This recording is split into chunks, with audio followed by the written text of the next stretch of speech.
wsmn.live. USA Radio News, I'm Ron Warner. The U.S. military confirms the soldier declared missing after an Iranian attack on a base in Jordan is believed to be dead. The Pentagon has identified that soldier as 28-year-old Angel Rumpersad. 2 other service members were killed in the attack Friday. Rumpersad was initially considered missing, but the Pentagon now says she is believed to be deceased. Meanwhile, a 4th U.S. soldier was killed on Sunday while attempting to disarm a downed Iranian drone in Iraq. This all comes as the U.S. has launched an 11th straight day of strikes on Iran. I'm Mark Mayfield. Severe weather is slamming several parts of the country this week. NBC News' Aaron McLaughlin reports that possible tornadoes formed in the New York City area on Tuesday. The storm rolling through Manhattan with multiple tornado warnings west of the Big Apple and at least 2 reports of twisters in Morris County, New Jersey. Tornado and flood watches were issued for more than 30 million people, stretching from New York City through Philadelphia and down into parts of the mid-Atlantic. Powerful storms inflicted flooding, rain, and damage across multiple metro areas. Meanwhile, Tropical Storm Bertha is churning through the Gulf, creating dangerous surf, rip currents, and heavy rain as it appears to be headed for Louisiana. Out west, monsoonal rains have triggered flash flooding in Arizona, while mud and debris forced the closure of part of Interstate 70 in western Colorado. I'm Tammy Trujillo. Elon Musk is vowing to create an AI version of the Odyssey that is historically accurate. The tech billionaire has been a vocal critic of the new adaptation by director Christopher Nolan because of its diverse casting. On X Tuesday, Musk declared before the year ends, his chatbot Grok Imagine will make a full-length movie of the Odyssey that's historically accurate and true to the art of Homer. The ancient epic poem is a fictional tale involving Greek gods and mythical creatures. The new film based on the Odyssey has so far made about $265 million in its first week. I'm Tammy Trujillo. From America's News Network, USA Radio News. Maybe this is you too. There's enormous frustration right now with healthcare costs. It is amazing. Healthcare costs for families in the last 20 years have almost tripled, and it just keeps getting worse. All this to say, this is why MediShare is so in demand right now. People are looking for alternatives, and MediShare is proven. You can save thousands of dollars a year and actually like it more. Over 1 million Americans are now part of healthcare sharing, and MediShare is the gold standard. It's trusted. It works. It's been helping people save money and have peace of mind now for 30 plus years. It's not some big impersonal thing either. It's a community of people like you helping each other. So yeah, if you're frustrated too, here's your chance to make a refreshing change. You'll notice the difference as soon as you call. They're easy to talk to. You can get a price within 2 minutes. Here is the number. Call 855-SHARE-40. That's 855-SHARE-40. 855-SHARE-40. Authorities say the Army veteran from Poughkeepsie, accused of setting a fire outside a Lower Manhattan federal building, have been planning the attack for months. Prosecutors say 43-year-old Andrew Arabaka was living in his car and had been planning the attack since January, buying supplies across upstate New York, including several weapons and fireworks. Arabaka's attorney says her client gave a lengthy confession to investigators, arguing he intended to damage property, not people. Arabaka's lawyer is urging he be released to a veteran psychiatric evaluation program since he has no prior criminal record and a solid employment history up until recently. In New York, I'm Natalie Migliori. The U.S. has reported the most measles cases in 35 years, with more than 5 months still left of 2026. According to data from Johns Hopkins University's U.S. Measles Tracker, the country has reported 2,295 cases as of Tuesday, which surpasses last year's total and is the highest annual count since the disease was eliminated in the U.S. in 2000. This year's total is still far off from reaching 1991 levels, when more than 9,600 cases were reported before vaccines drove the disease to record lows. CDC data shows more than 90% of infections occurred in people who were unvaccinated or whose status was unknown. I'm Michael Kastner. I'm Ron Warner, USA Radio News. You can help put vets to work by donating your car, truck, or van. Your donation will directly support programs to help vets find jobs or even start their own business. Donate today for fast, free pickup of your vehicle. Call 800-209-4580 for 24-hour response. Call 800-209-4580. That's 800-209-4580.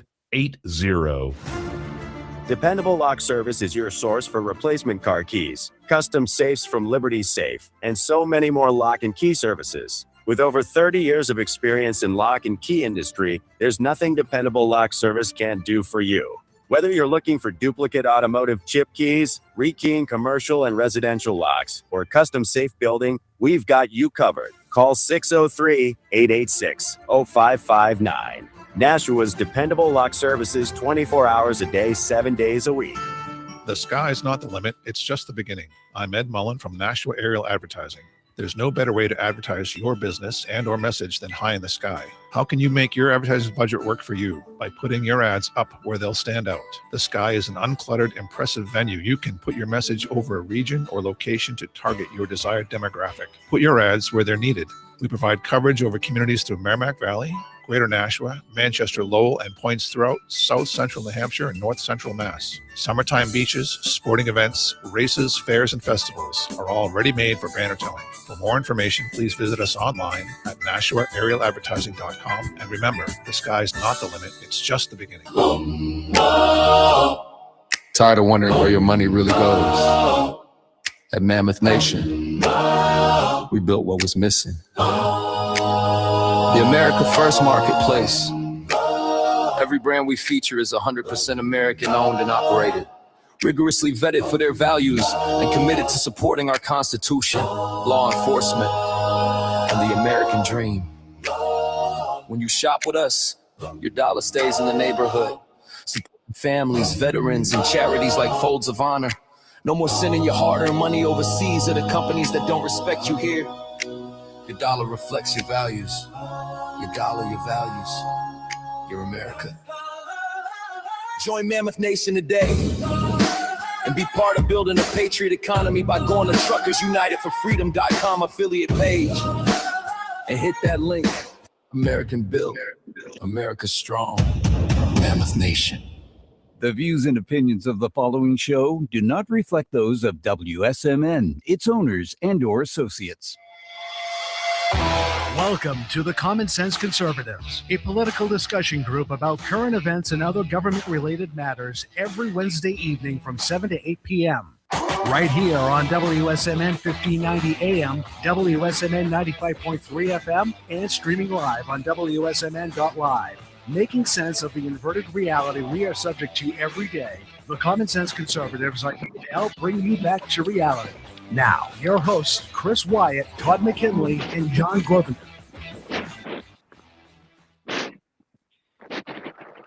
Hello, everybody. Hey, folks. Good evening. This is Chris. And go ahead, Chris. I thought you missed it. We can hear you. We can hear you, Colonel. Go ahead. All right. Now I'm having trouble here with connection. John, I can't see my camera, and I couldn't tell if you guys can hear me. Yeah, we hear you. I think we got a delay. Okay. Well, for some reason I can't. Yeah, I think there's a problem here with the delay. Yeah, exactly. Sorry for that, folks. I'm in South Africa, and it's like stepping back into the third world with the internet connection tonight. So I can see Todd now, but on my screen I can't see John. So I'll have to guess what his expressions are. Anyway, welcome back. I'm live in, as I said, in South Africa. And it's been pretty crazy so far in just the short time I've been here, a little over 24 hours. Pretty crazy stuff. Not in a bad way, but just hectic schedule. Guys, I have a question here. Todd, I thought we won the war. Why do we negotiate with the people that lost the war? And also, before the war started, Iran didn't control the Strait of Hormuz, but now they control it. I mean, how do you lose the war and gain a big asset like that? Am I missing something? Yeah, I don't know who's doing the negotiating or anything like that. Some morons, in my opinion, negotiating away the straits, giving Iran the straits that they didn't have control of the first place. I don't quite understand that. And I watched a number of podcasts like I've talked about. How many times have we won the war, that's been reported by SecDef, the president? We've won the war. We've won the war. They're going to submit. They're going to submit soon. They're going to surrender. They're going to come to the table. Oh, we got to bomb them again. Oh, they're bombing us. It's like the war's really not over, folks. I don't understand this. I think we're getting some bad messaging and there's some bad people behind the scenes negotiating.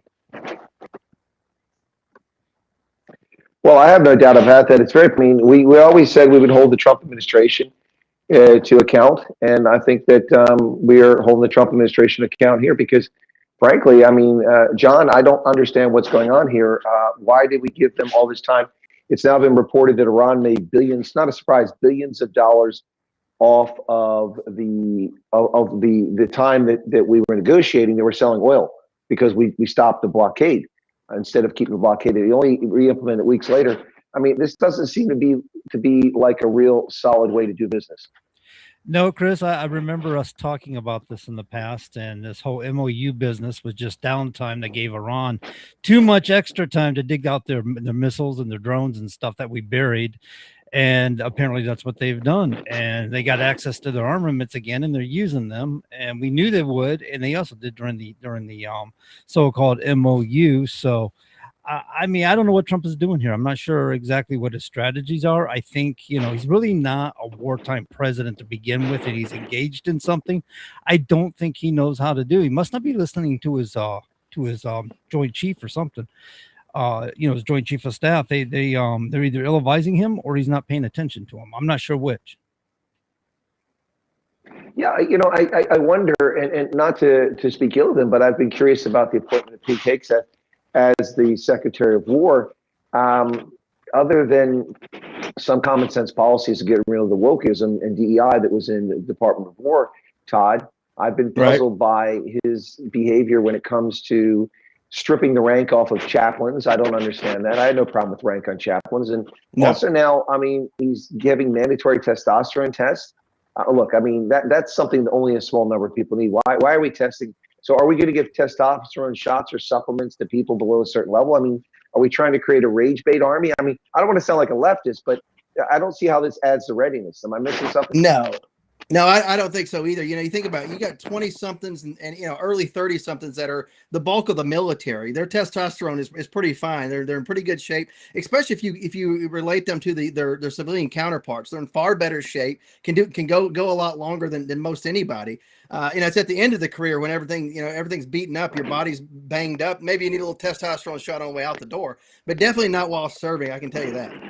From my understanding, there is an issue medically speaking, and I don't know this for a fact. I'm just talking here or speculating that there's been talk about lower testosterones in younger generation men in modern times. So there may be an issue about depletion of testosterone due to certain circumstances. But as Todd was referring, when you got men who are physically healthy, who exercise every day, that's what builds testosterone. So why they would need checks, I'm not sure. Well, you do have younger generations, let's say not in the military, that eat horribly. A lot of it has to do with processed foods, all the chemicals and everything that's in there. I could see that playing against somebody's testosterone levels and lowering it. But generally in the military and outside of whenever you're off duty, we tend to eat pretty well. I mean, the chow halls have well-rounded meals for people that they offer. I mean, they're basically fuel for you to go out and fight, to be able to run all day, fight all night. I mean, just very good, healthy foods, if you will, if you're eating at the chow hall. You mean it's not chocolate milk and donuts every morning for breakfast? No, it's definitely not. It's a healthy diet for sure. I mean, you do get a little dessert here and there. I mean, for sure. But it's a healthy diet. And of course, the dessert that you do eat for lunch or dinner, you've already burned off in a few seconds anyway. Yeah, Todd, I don't know about your experience, but my time in the Army in the mess hall, or dining facilities, we prefer to call them these days, is I was always given a Hershey's kiss at the end of the line and a big hug from the cook. I don't know where you served. Yeah, right. No, I remember, back in my younger days, whenever somebody complained, here comes a big staff sergeant or sergeant first class from the back, or if it's the big cookie, the master sergeant comes out and he's like, "Why are you complaining about the food? Get out of my mess hall." No, we're good, master sergeant. I want to eat. Yeah, that's what I thought. Exactly. It's so back in the early days, I go back to my enlisted time here when I was in advanced individual training, AIT, at Fort Gordon, becoming a signal soldier. And it's funny how you remember certain people's names. I can't remember a lot of people, but I remember my first sergeant was T.J. Williams. And T.J. Williams is this, he was probably not that old, but I bet he was about 34, 35. It seemed old to me as an 18-year-old. And first sergeant, I had fire guard one night, and he came in just in time for PT because I was on shift. And he came over to me, and I didn't shave at that time. I never shaved once during basic training to shave. And he came over to me. He got up my face. It's kind of like watching Major Payne or something like that. Son, what's that on your face? I said, excuse me, First Sergeant. What's that on your face? Did you shave? I said, no, First Sergeant, I don't shave. Well, you do now. You best get upstairs and clean that hairy rag off your face, boy. What did you have? Like a Oh, little my bit of goodness. a little bit of something there, a little whisper of hair.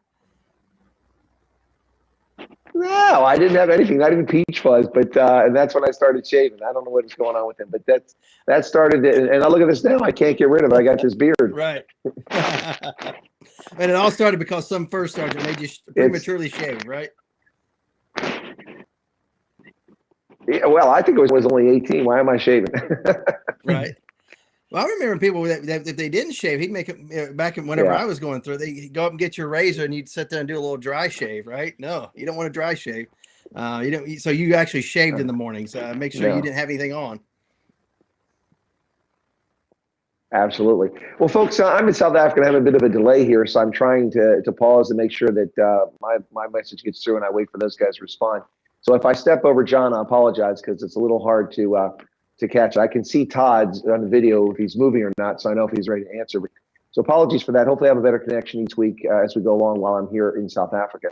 It's just for some reason they put me in a really nice room, but it's in the corner of the building, and it's not the best download. The upload is fine, but the download is ironically not so great. But I'll be with you for the first hour this evening. It's already after 1 o'clock here in South Africa, and in the second hour, my co-host will carry the program on. So I'm just curious if you saw this, but apparently we're giving tons of money to terror-linked organizations. I don't know. Did either of you see this story?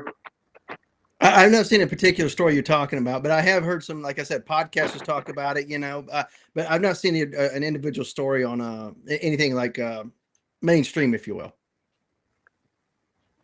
Well, as I understand it, we have given these terror-related organizations, the Middle Eastern Forum Action Director Benjamin Baird published hidden handouts.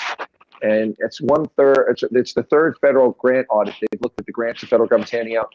And this is the biggest haul of the three, $79,045,396 in the Department of Health and Human Services, grants to 14 terror-linked and extremist organizations since 2010 when Barack Obama became president. 65% of that moved through refugee resettlement programs. Refugee resettlement. 87%, 68.5 million between 2022 and 2025 when Joe Biden was president. And the top recipient was, imagine this, the Terror-Linked Council on American Islamic Relations, CARE, got $42.4 million to bring people into this country. So we have facilitated the destruction and balkanization of our country through corrupt leftist administrations who we knew brought people in here who were not vetted from Afghanistan, from other places, and dumped them in our neighborhoods without our consent. And for that matter, also from Ukraine. We didn't approve these people coming over here. Not speaking bad about any of them. I'm just saying that this is the truth. We as the taxpayers had no say in this. They gave 79 million of our tax dollars to terror-related groups like the Council on American Islamic Relations, a known terror sympathizer. This is, I want to say it's shocking, John, but it doesn't shock me at all. It's just interesting that someone's exposed this. No, it's not. The left has shown time and again, since the Trump administration came back in, we've seen how the left had mismanaged U.S. funds. And you're right, they do that in these so-called grants, and they look like they're for honorable reasons or causes and stuff like that. But secretly, it's being funneled down into the wrong hands, and it gets disgusting. It gets disgusting how much our tax dollars are misused by, I don't even know if it's just the left. Rhinos may be involved in it too. And it's beyond belief that Americans, struggling day to day, and they don't take care of business for Americans. They make regulations that impact us and burden us and cause our electricity to go up and cause our housing to go up and cause things to increase, while at the same time they're handing money over to terrorists like we don't mean anything. Yeah, they're funding our own destruction. It couldn't be any more obvious. The end of Rome. It seems like the end of America. I thought we were on the path back to prosperity and patriotism, but even now, Congress is working against American interests. We see this, and they continue to fund these groups that have terror links. This is one of the reasons why Trump suspended the refugee program last year, the day he came in office, because of pervasive, and widespread. I know that's redundant. It means the same thing, pervasive and widespread, but it sounds good. pervasive and widespread. Lots and lots, in particular with Afghans who came over, many of whom were not vetted at all, and the Biden administration claimed they were. And not to mention, the 10 million people they flooded across the border, loaded onto planes without real ID. None of us can get on a plane without real ID. Flew them on charter flights that we as a taxpayer funded and dumped them in our neighborhoods like Harrisburg at 2 o'clock in the morning when the air traffic control tower is normally closed. If it's open after midnight, the airlines or services have to pay them to be open. Yeah. The fact that it was announced it was open at 2 a.m. that morning got the attention of some journalists in the Harrisburg area. They went to the airport and saw Haitians being unloaded from a charter flight from Texas who had invaded our country through the Texas border, the Rio Grande, and then were given parole to come into the country. And they're still here in Harrisburg. They have no business being here. Haiti's not at war. Go home. My point is that we are funding our own destruction of the balkanization, the bifurcation. We already have the federal government issuing documents in Spanish, which is not our language. And of course, there's going to be people out there that call me a bigot, but I speak 6 languages. 3 of them are African. When in Rome, you adopt the customs, norms, and mores of the place you are, which is what I did everywhere I lived. And these people are balkanizing our country and refusing to learn English. I have nothing wrong with people in this country who speak Spanish. We have the old Spanish family of New Mexico and South Texas and even Southern California. They've been here for centuries, even before most of the rest of us got here. And there's no problem with those people. They're Americans. They speak English. They've accepted our norms. They contribute to our society. They're Americans in every respect, but they've retained Spanish, and that is their prerogative. Just like the Amish retaining, 17th century German prerogative. But people come to this country, and our government facilitates them not speaking English and dividing this country. This is unacceptable, and this is one reason why Trump got reelected. But we've got a lot of work to do here. Just 3 million people have been booted out of the country, including those who voluntarily left in the past 18 months. There's still at least 20 or 25 million of these people that need to go. Yeah, but the Amish aren't trying to force us to go back and speak, ancient German, 17th, 18th century German, or adopt their culture, if you will. No electricity, horse-drawn carts and all this stuff, churning our own butter. They're not trying to force us to do that. They're living their own life. And if they came here and wanted to do that, that'd be fine. But now you have people in this country that are in Congress now trying to force us to change our ways, to adopt, adopt the norms, if you will, of people from Somalia. I'm a big no on that. And at some point, I think we should start kicking more of these people out, especially some of those members of Congress who are taking advantage, if you will. Maybe I'm going a little bit too far, but Ilhan Omar and a few members of the squad, I wouldn't mind seeing them being kicked out of this country on a plane. I don't think you're going too far at all, to be honest with you. I think All right. you should have to be, I know it's not in the U.S. Constitution, but that's one thing maybe we should amend is you should have to be born citizen of the United States of America to be in Congress, because people that come from foreign countries, and I know there's like people like Lily Tang Williams came from China, but she's been in this country a very long time too. But at the same time, there's too many people coming in this country to infiltrate our politics. And that's Bifurcated what loyalty. Bifurcated loyalty. You can't have that. Mm-hmm.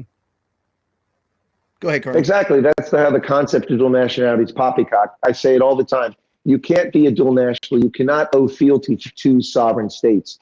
How do you serve the military of Germany and the military of the United States? How do you pay taxes to Russia and to the United States? How can you claim to be a South African and claim to be an American and have 2 passports? It's nonsense. Why do you get to be better than the rest of us? I have German ancestry. I could have claimed German citizenship all the way up through the 1990s based on the my bloodline. But I'm an American. I'm not a bifurcated American. This is nonsense. And this is part of the problem. There's nothing wrong with being proud of your heritage, where you come from. I'm proud of my heritage. It's a mixed bag of Celtic and Anglo-Saxon and Germanic. But that doesn't make me a Swiss, German, Swedish, Danish, Irish, Scottish, English American. It makes me an American. And people who put that thing in front of it, it's utter nonsense. Either you're an American or not American. This is what allows, it's a slow creep of stuff like this, the slow creep. And next thing you know, it's just one thing after another, and the country is off the rails. And we've been off the rails here since Barry Obama became president. Arguably may have been off the rails geopolitically ever since Clinton was president, but we've come off the rails socially and politically and domestically when Barry became president.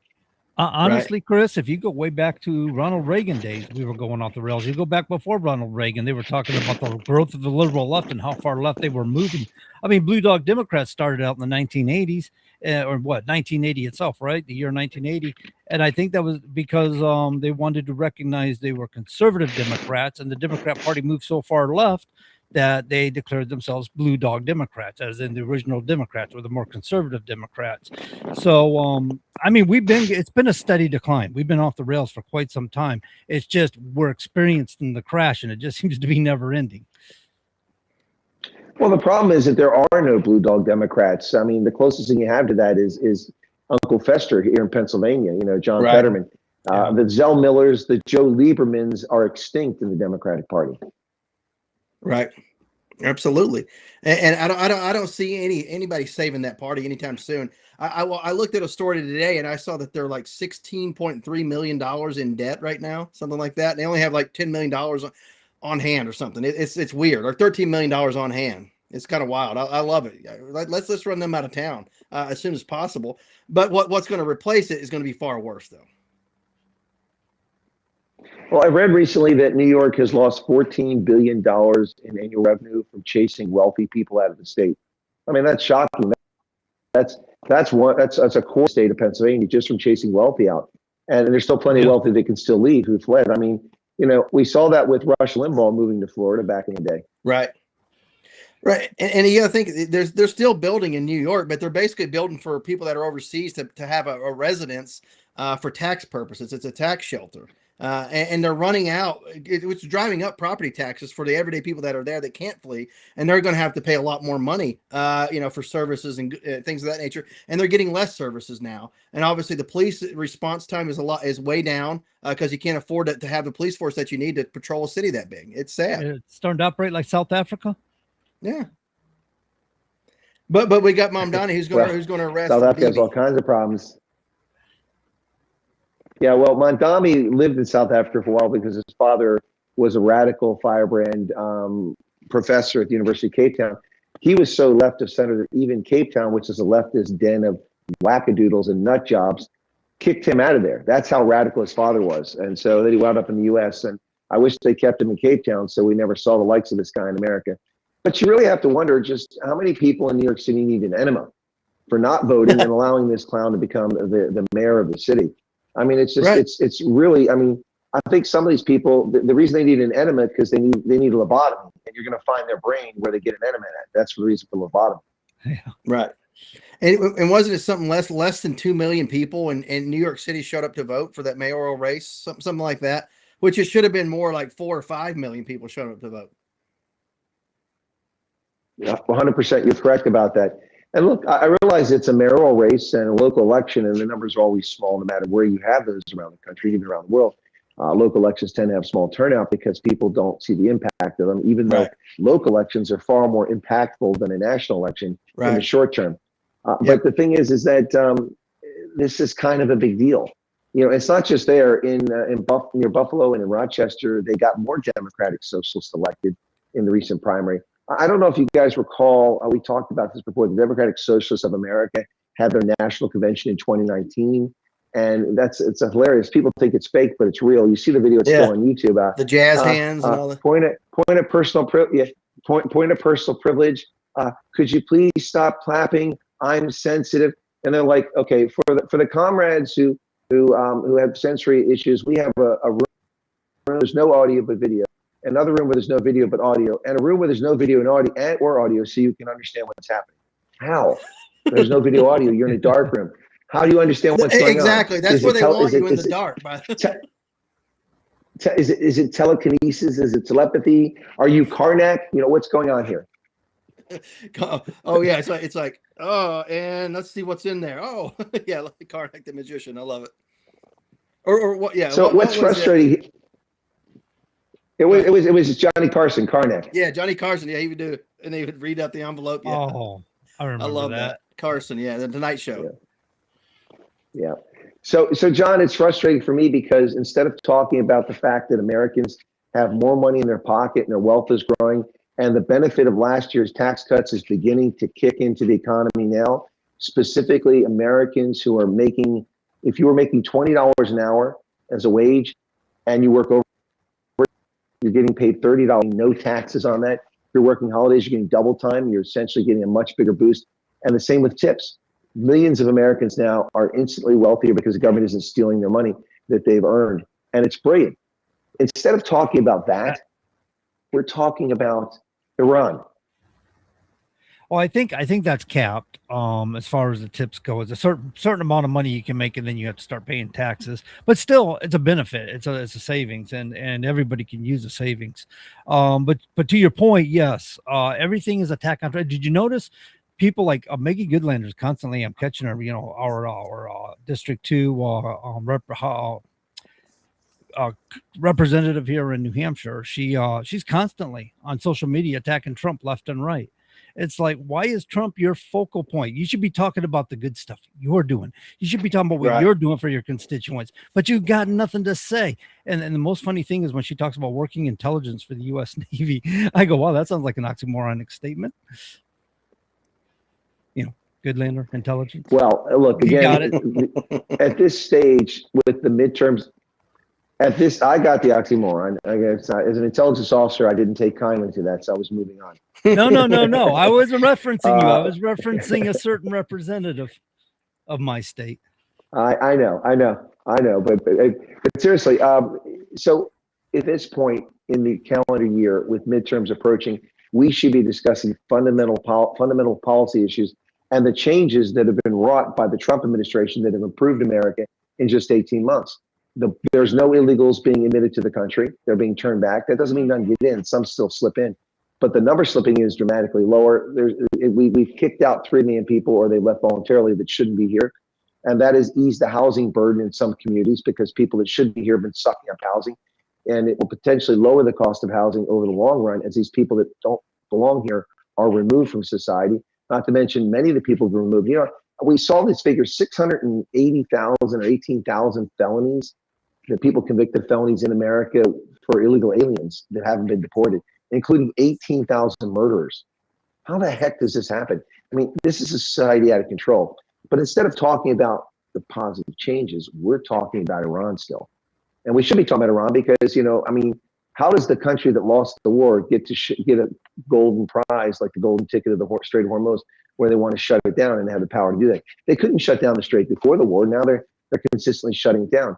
Again, we need to bomb them and not focus on that. We need to be focusing on what's going to get people to vote for their representatives in the fall, because they vote for bread and butter issues, taxes, income, the economy. All of that is going well, but nobody's talking about that. There's nobody in the Republican Party crafting strategy. Nationally, none of these think tanks, none of these political action committees are actually talking about the positive things. Meanwhile, the hit jobs are coming from the left, and it's about Iran. It's about, all kinds of things that are unrelated to what's going on here. And Todd, really, the Republican Party, once again, is fumbling the ball 2 yards from scoring in the end zone. Yep, yet again. And now we're talking about, Joe Biden, the Biden administration. You have Pete Hegseth on the Hill, I guess, today and yesterday, testifying before a Senate committee, talking about the Biden administration. It's like, we're talking about Iran right now, the issues you're facing. You're coming asking for $75 billion more money. What happened to the other $75 billion that we just gave you? Where's that at? Also, what are you going to use this $75 billion for? Don't talk about what Joe Biden did. And then that's what he pivoted to. Joe Biden did the Biden administration. It's like, even the Republicans said, no, let's stop talking about that. What do you want this $75 billion for? What's the deal here?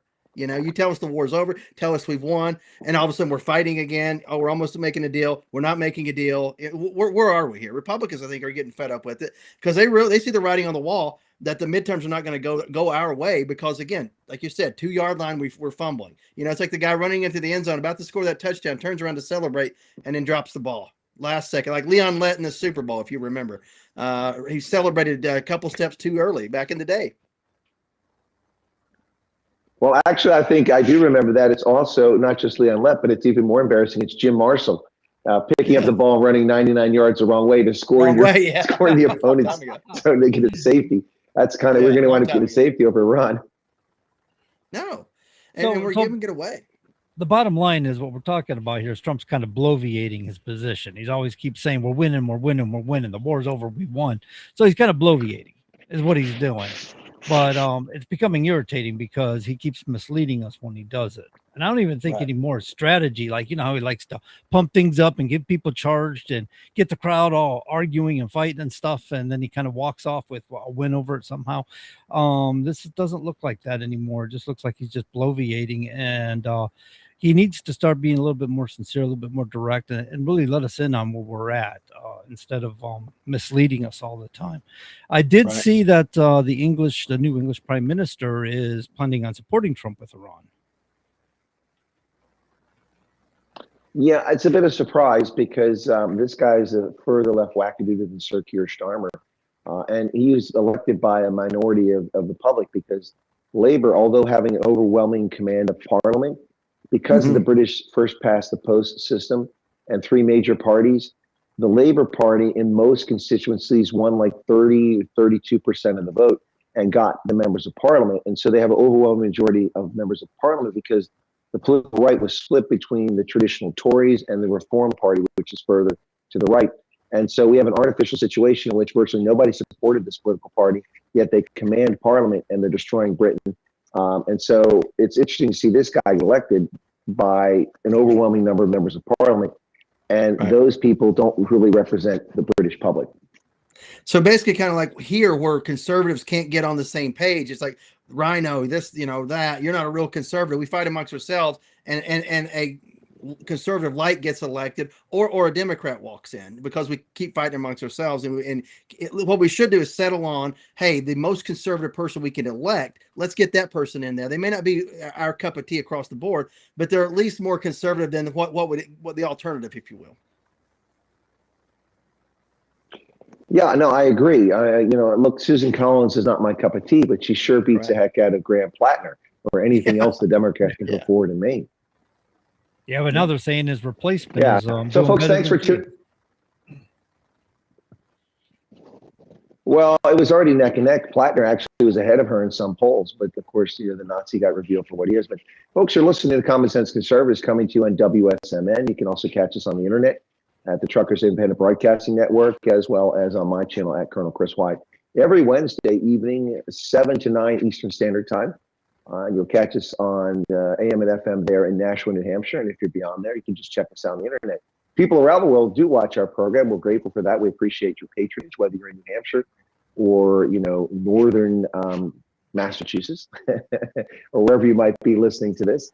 Or around the world. We thank you for that. Every Wednesday, my colleagues, Todd McKinley, retired Sergeant First Class, someone with insight into the government, having worked the White House communications team and been involved with Sleepy Joe Biden, picking up his classified papers on the Acela train and handing them back to him. Yes. And of course, we've got John in the studio, John Grosvenor in New Hampshire, and John, of course, runs the board of the show. John, of course, is in the trucking industry and has a lot of insight into government bureaucracy, government overreach, and overregulation of an industry, which has been crippled in many respects by the government out of control. John, is that a fair statement on my part? Yeah, I would say that government bureaucracy is out of control. The regulations just don't seem to work, and they don't seem to care. I always claim that government within itself is under a state of corporate capture, meaning that corporations have a lot of influence through their lobbies and their donations to political PACs, that when they go in there, they're more listened to and adhered to, and they tend to get the favors they want to. Not always, but tend to get the favors that they want to on both sectors, Congress and the executive branch. 100%. So listen, guys, I want to ask you about a prediction. I want you to make a prediction for me. So I think we all watched the Terminator movie back in the day with Schwarzenegger, which if you watch it now, it's amazing how poor the cinematic quality of that movie was. But just the concept, it was amazing. The subsequent became much better technologically and with the graphics and all the stuff was put into it. But I want to ask you a question. When do you guys predict that Skynet takes over? I mean, we've already seen 2 instances here where the NSA and Cyber Command tested OpenAI software, and it was in a closed network, but it basically broke the network within minutes. It overcame all the security measures, all the encryption, and took control. I mean, it didn't actually take control, but it opened the door so that it could have taken control if it was actually self-aware, which is pretty frightening. It's fascinating before you answer that, because a lot of people keep saying we're using AI. But when I go on the internet and I use ChatGPT or whatever the other one is there, Gemini. I don't really Gemini. Yeah, I don't really use them. I do use them to make graphics because it's a lot better than I can draw. But I don't rely on them for information because they're not artificial intelligence. They are not thinking. They're not self-aware. They're Right. simply trolling the internet, regurgitating, reformatting information. It's just an advanced search option that is tailored to address your question, but it's not actually like you're not interacting with something that's thinking. It's not really artificial intelligence, but we're getting there. And this thing with OpenAI is pretty frightening. So the latest thing after what the government with the NSA, what happened there, which, as I understand it from sources in the government, it scared the bejesus out of some people in the NSA and Cyber Command, how effective this thing was, and they're terrified about the potential. But now ChatGPT's parent company was testing the capabilities of some of its most advanced artificial intelligence models in a controlled environment once again, and it escaped from that controlled environment and hacked into New York City-based AI startup Hugging Face. So it broke out of the controlled environment onto the open network and broke into a New York City artificial intelligence company's their servers, their database. Guys, I mean, Skynet can't be that far away. So Todd, John, let's go with Todd first. When do you predict we have Skynet? Actually, I'm interacting with Skynet right now. Sorry, I'm asking them not to launch the nukes. Now, here's the thing: AI has some good qualities, but it's something we have to take control of. We have to keep control of it. If not, it could take over networks. It could destroy, any number of things that's been built over, years and years. And you're gonna have to scrap everything and start back over. And at what cost? To get AI out, you're gonna have to start over.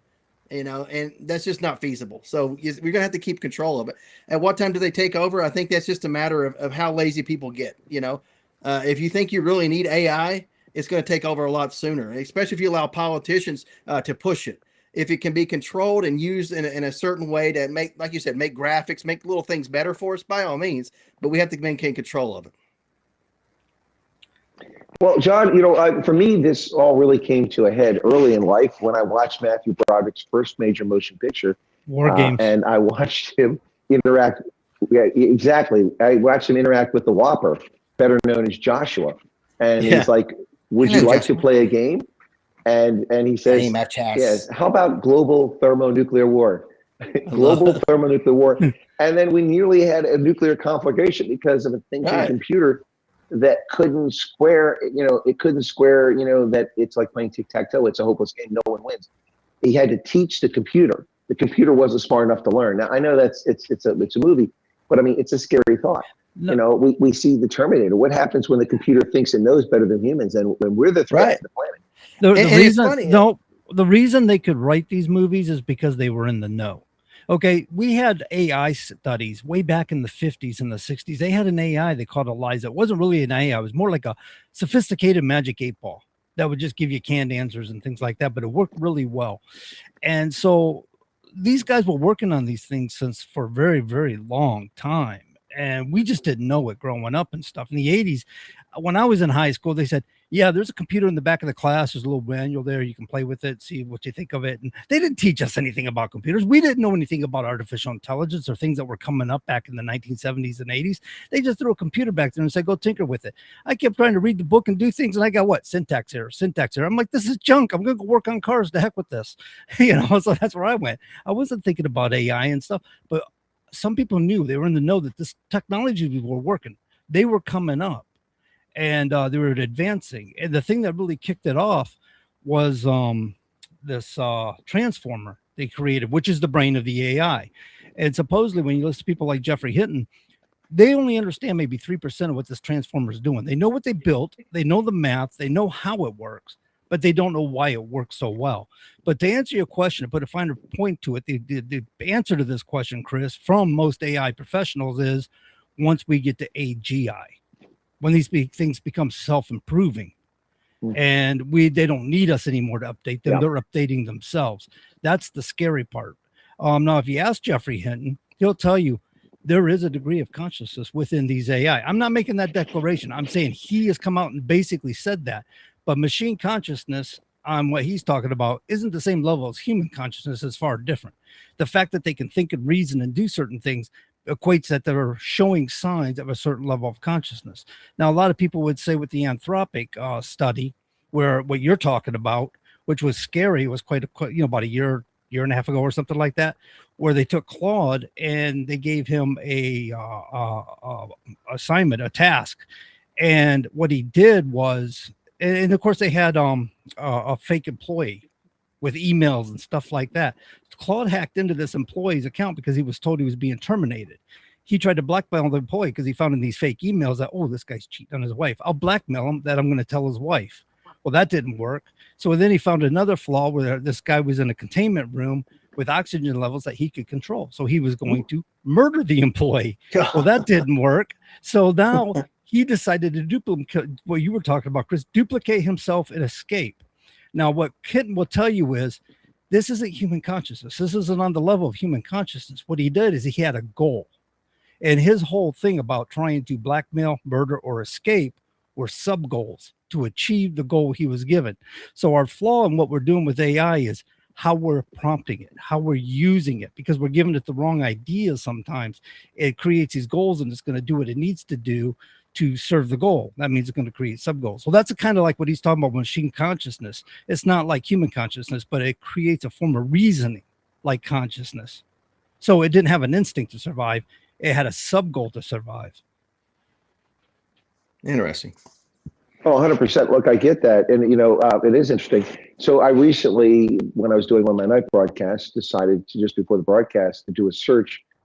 And I put in, tell me about Colonel retired Chris Wyatt, about his military career, what achievements, service record, and also what he's done since leaving active duty and retirement in his broadcasting and journalism career. And I put something in like that. And it came back and the information was 80% accurate. The analysis that it put in there was rudimentary, but I can see a significant improvement over what that was just a year ago. But the biggest problem is, like it said, I retired 3 years after I retired. Well, that seems trivial. But imagine 200 years from now when they say that a certain president served in office on these dates and events are attributed to that president and it's not even correct. And then people start repeating that and sharing that as a source. People are already using AI results and claiming it's a source. That's not going to work. That's not the facts. And then the history gets changed. It's what they don't even need AI. What they've been doing for decades now is claiming the Republican Party is a party of racism and slavery, when actually the Republican Party existed solely for the purpose of abolition, to end the institution of slavery in America. And when it achieved that with the first Republican president ever, Lincoln, in office, and was assassinated, but then shortly after that, we got the 13th Amendment of 6 December 1865. They also sent the army to occupy the southern states to prevent them from slaves, ensuring their voting rights and so things like that. All the abolitionists in the movement, women that were famous for this, were all Republicans. Susan B. Anthony, people looking for suffrage, trying to get women the right to vote, were all Republican members. Every initial civil rights piece of legislation, when the 13th or the 14th and 15th Amendment were failing, especially the 15th Amendment, the legislation was introduced by Republicans, but defeated by Democrats in the 40s and the 50s. Only a couple pieces got through. But the Democrats successfully hoodwinked the Americans into believing that they're the kinder, gentler, cuddly people, and the racist are the Republicans, and they deny the history. In fact, every elected black member of Congress was a Republican after the Civil War, and there were a lot of them, and that's completely forgotten. And to this day, people still look at Republicans, say it's the party of the wealthy, but look who the donors go to. The money goes to Democrats. All the Hollywood, all the banks give the money. All these industrial giants give the money primarily to Democrats, and media just overlooks that. Why? Because they're part of the people giving the money. But what's fascinating to me is, even without artificial intelligence, these leftists have successfully perverted the history of this country. Who created the first national park? A Republican. The first national park in the history of the world, a Republican. That's right. And the list goes on. Who was the first conservationist to ever serve in office? A Republican, Teddy Roosevelt. It's unbelievable, John, what they've gotten away with without artificial intelligence. And now without people who are not taught to be critical thinkers and to evaluate information rather than just regurgitating what somebody gives them. This is a frightening prospect for the future, John. Yeah, no, you're right. So when AI goes on the internet and they scan the internet to find information that you ask them to retrieve, where do they go? Google? I mean, they go to these leftist sources and get information. It's not like they have a database of just PDFs and things that are just, and they do. I mean, these are large language models are well trained on some pretty factual stuff, but often they can get it wrong because they're computations. They're doing a lot of heavy work, and sometimes they get confused on what they're laying out there, putting out there. They're not perfect machines by any means. But it's all about what you feed it. So I basically downloaded a local AI in my computer at home, one I have, to play with it. And my thought is keep it off the internet, feed it PDFs, actually build your own library in it. So when you're asking it to work or look things up for you through those PDFs or scan a PDF and give you a summarization on it, it's the information you provided, not the information the internet provided. So you can keep it a little bit more accurate and true. No, that's good that you can actually do that. But it is disturbing that it can get things wrong so easily. But hey, guys, we have spoken to the gun owners of America in the past, have we not, Todd? Yeah, we have. Yeah, we have. Okay, so here's some good news. The Gun Owners of America and the Gun Owners Foundation announced on Monday that they were suing the Virgin Islands over its ban on the possession of firearms by non-residents. The groups noted the territory had rescinded what limited recognition it previously gave people with concealed carry permits in the complaint filed with the U.S. District Court of the Virgin Islands, leaving people the choice of going defenseless or facing a minimum sentence of 10 years in prison, despite being protected by the Second Amendment. Right. And then this came less than a week after a federal appeals court threw out New Jersey's ban on modern automatic weapons, casting doubt on this measure in the Virgin Islands. So this is some really good developments for gun rights and for American citizens who, states like New Jersey and New York and Maryland deny Americans their constitutional rights and get away with it because I guess no one takes them to the Supreme Court. It's good news. The Virgin Islands is going to have this probably struck down. Good deal, yeah. The only concerning thing about these things is it's good for now. But what happens when the left turns the tables and they get their judges and then this all comes back full circle again and they start overturning these rulings? And then that's food for look, John, thought. you have a valid point. I mean, you have a valid point. After all, I mean, we did just see the Supreme Court completely fumble this whole situation with the recent decision, talking about precedent on birthright citizenship. But the precedent for birthright citizenship and the creation of the 14th Amendment is direct contradiction to what John Roberts said. John Roberts claimed that the 14th Amendment extended all rights as citizens to the former slaves and people born in this country, but it did not. Because if it did, then we wouldn't have had to have 9 months later the 15th Amendment giving voting rights to black men. If their rights were already enshrined in the 14th Amendment, we would never have had to have a 15th Amendment. And we would never have had to have an amendment for women to get the right to vote. Obviously, John Roberts has got his head so far up his butt that his eyes are brown, Todd. Yeah, well, I would agree with you. Yeah, he's let me down on so many fronts, since he's been in there. There's a case. What's funny is whenever he sides with the conservatives, it's like he surprises me at that point. It's like, man, John Roberts made a good call. This is how I thought he was going to be the entire time. So anyway. Sometimes you wonder what they're doing. Well, I'm not a fan of. Well, I think it's political. I think that they're political cowards, and that's why they do it. Also, the people that they claim are actually are conservatives on the court, like Coney Barrett, and also not Gorsuch, Kavanaugh and Roberts. They're fake conservatives. They're not real conservatives. They're conservative light, and Roberts is a rhino, and he's a chief justice. His arguments make no sense. I mean, I miss Antonin Scalia. He was great. Yes. Thank goodness Clarence Thomas is still there. But I mean, these are real Supreme Court justices that read the law and understand that their role is to ensure that laws comply with the Constitution, not legislate from the bench, which is what John Roberts and the three leftist lunatics are doing, the ones that can't identify women. Of course, we know that Elena Kagan told us that, Sotomayor told us that she on the court is necessary because only she can speak for Latinos. I'm sorry, John Roberts doesn't speak for me just because he's a white guy. We don't need someone to speak for Latinos. We need someone on the Supreme Court to speak for the Constitution, the rule of law, and for the American people. Right. Absolutely. A friend of mine, he's our local public defender, and I talked to him about his role, his job, and people often say, how can you defend murderers, rapists, and all this stuff? He's like, I'm not defending what they did. I'm defending the Constitution and their constitutional rights. That's why we're here. And I'm like, that's spot on. He said everybody has constitutional rights, and that should be protected regardless of color. He's like, I don't speak for people based on race, anything like that. He said, I speak for the Constitution. I said, that's spot on. I love that. And that's what these people on the bench should understand. You speak for the Constitution.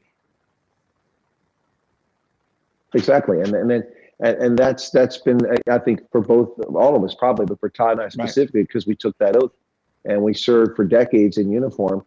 We've got, over, almost 2/3 of a century between us serving our country. And we take that Constitution to heart. You almost have 2 careers under your belt, by the way.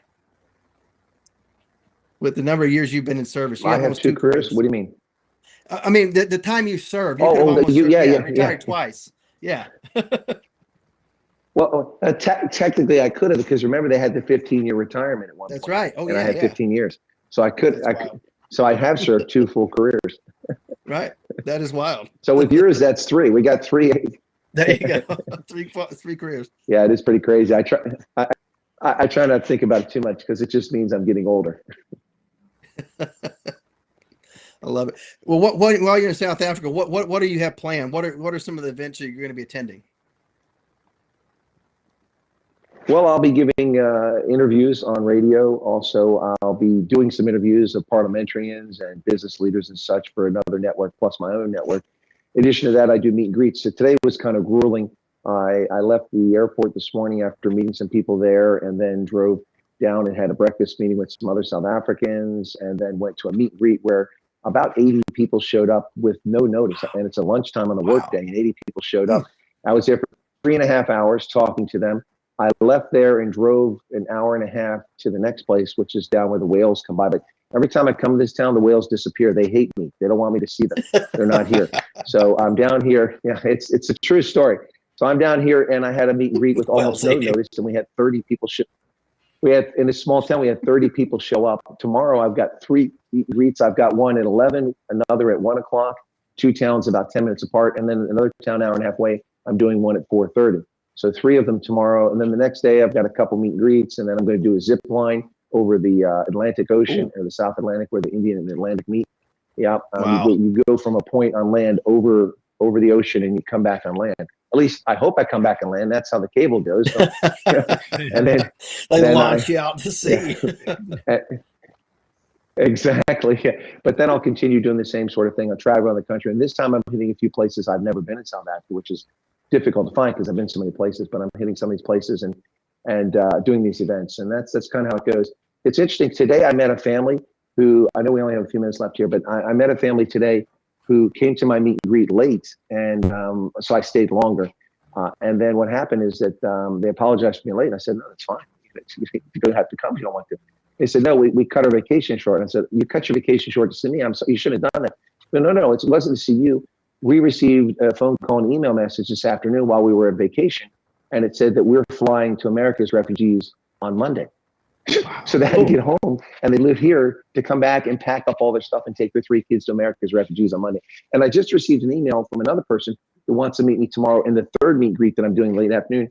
She is flying to America on Tuesday as a refugee. So, I mean, I don't know who I'm going to visit when I come back next time. They're all leaving. That's wild. That is so cool, though. That is cool. Hopefully you can do a follow-up whenever you get back stateside with them once they're settled down the road. That'd be neat to hear the stories. Well, I've actually done that. Last year I had people come to my meet and greet, and then I actually interviewed them in the States. Yeah, that is cool. Hey, Todd, I'm having trouble with this connection, and we're getting close to the end of the hour. I'll go ahead and drop off, and can you close this out for this hour? And over the next several weeks, I'll be doing just the first hour of the program for the listening audience, but please stick around for my co-hosts because they've got a lot to say. Todd, just take us to the end if you don't mind. Thanks. Roger that. Thanks, Colonel. Have a good trip while you're down there. See you next week, sir. All right, folks, we'll be right back. That's the break. We'll be back at the top of the hour with John and Todd here at the Common Sense Conservative. Stick around, folks.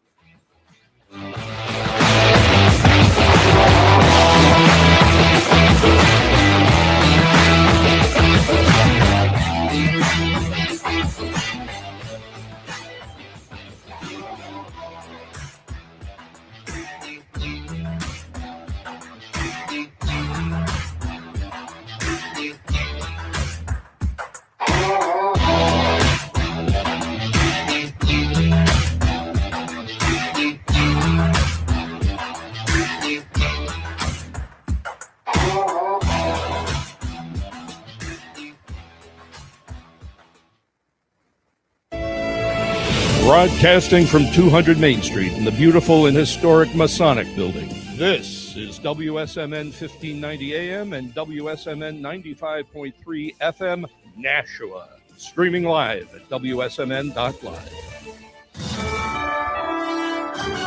USA Radio News, I'm Anthony Lucero. No movement so far on a 10-day ceasefire being advanced by mediators in the U.S.-Iran war. Secretary of State Marco Rubio. We remain open to diplomacy. We remain open to working it out in a negotiated way. But right now, they don't seem to be serious about that. And so we're going to continue to protect shipping. We think other countries should join us in that endeavor. We don't need them to, but they should because they're more impacted by it than we are. Iran reportedly initiated the ceasefire proposal. President Trump paid tribute to the families of 4 U.S. soldiers killed in Iranian attacks during a speech in Georgia. For me, it's one of the hardest things to do as a president, but has to be done. Trump said he flew the family of 25-year-old Tyler Feehan aboard Air Force One after attending the dignified transfer in Delaware, where he honored the fallen service members. Model recruiter Daniel Syed, who allegedly had ties to Jeffrey Epstein, was found dead near Paris before prosecutors could question him. French authorities said investigations will continue after identifying or hearing from 24 potential victims or witnesses connected to that case. Chick-fil-A says accounts from its loyalty program were affected last month when unauthorized bad actors launched an automated attack. Its Chick-fil-A One program was hacked using credentials obtained from a third-party source. The sensitive information included the last 4 digits of card numbers and saved details like birthdays, email, addresses, and passwords. Chick-fil-A wrote in a letter sent to customers on July 20th that as soon as they learned of the breach, they forced logouts on affected accounts and removed any saved payment methods. The company also restored affected Chick-fil-A One balances and added extra rewards to customer accounts. Regardless, customers are urged to reset passwords. I'm Wendy Swanson. At the closing bell, the Dow Jones Industrial Average lost 6 points, the S&P 500 fell 10 points, and the Nasdaq dropped 146 points. I'm Sarah Lee Kessler. From America's News Network, USA Radio News. Maybe this is you too. There's enormous frustration right now with healthcare costs. It is amazing. Healthcare costs for families in the last 20 years have almost tripled, and it just keeps getting worse. All this to say, this is why MediShare is so in demand right now. People are looking for alternatives, and MediShare is proven. You can save thousands of dollars a year and actually like it more. Over 1 million Americans are now part of healthcare sharing, and MediShare is the gold standard. It's trusted. It works. It's been helping people save money and have peace of mind now for 30+ years. It's not some big impersonal thing either. It's a community of people like you helping each other. So yeah, if you're frustrated too, here's your chance to make a refreshing change. You'll notice the difference as soon as you call. They're easy to talk to. You can get a price within 2 minutes. Here is the number. Call 855-SHARE-40. That's 855-SHARE-40. 855-SHARE-40. Tired of wondering where your money really goes? At Mammoth Nation, we built what was missing. The America First Marketplace. Every brand we feature is 100% American owned and operated, rigorously vetted for their values and committed to supporting our Constitution, law enforcement, and the American dream. When you shop with us, your dollar stays in the neighborhood, supporting families, veterans, and charities like Folds of Honor. No more sending your hard-earned money overseas to the companies that don't respect you here. Your dollar reflects your values. Your dollar, your values. Your America.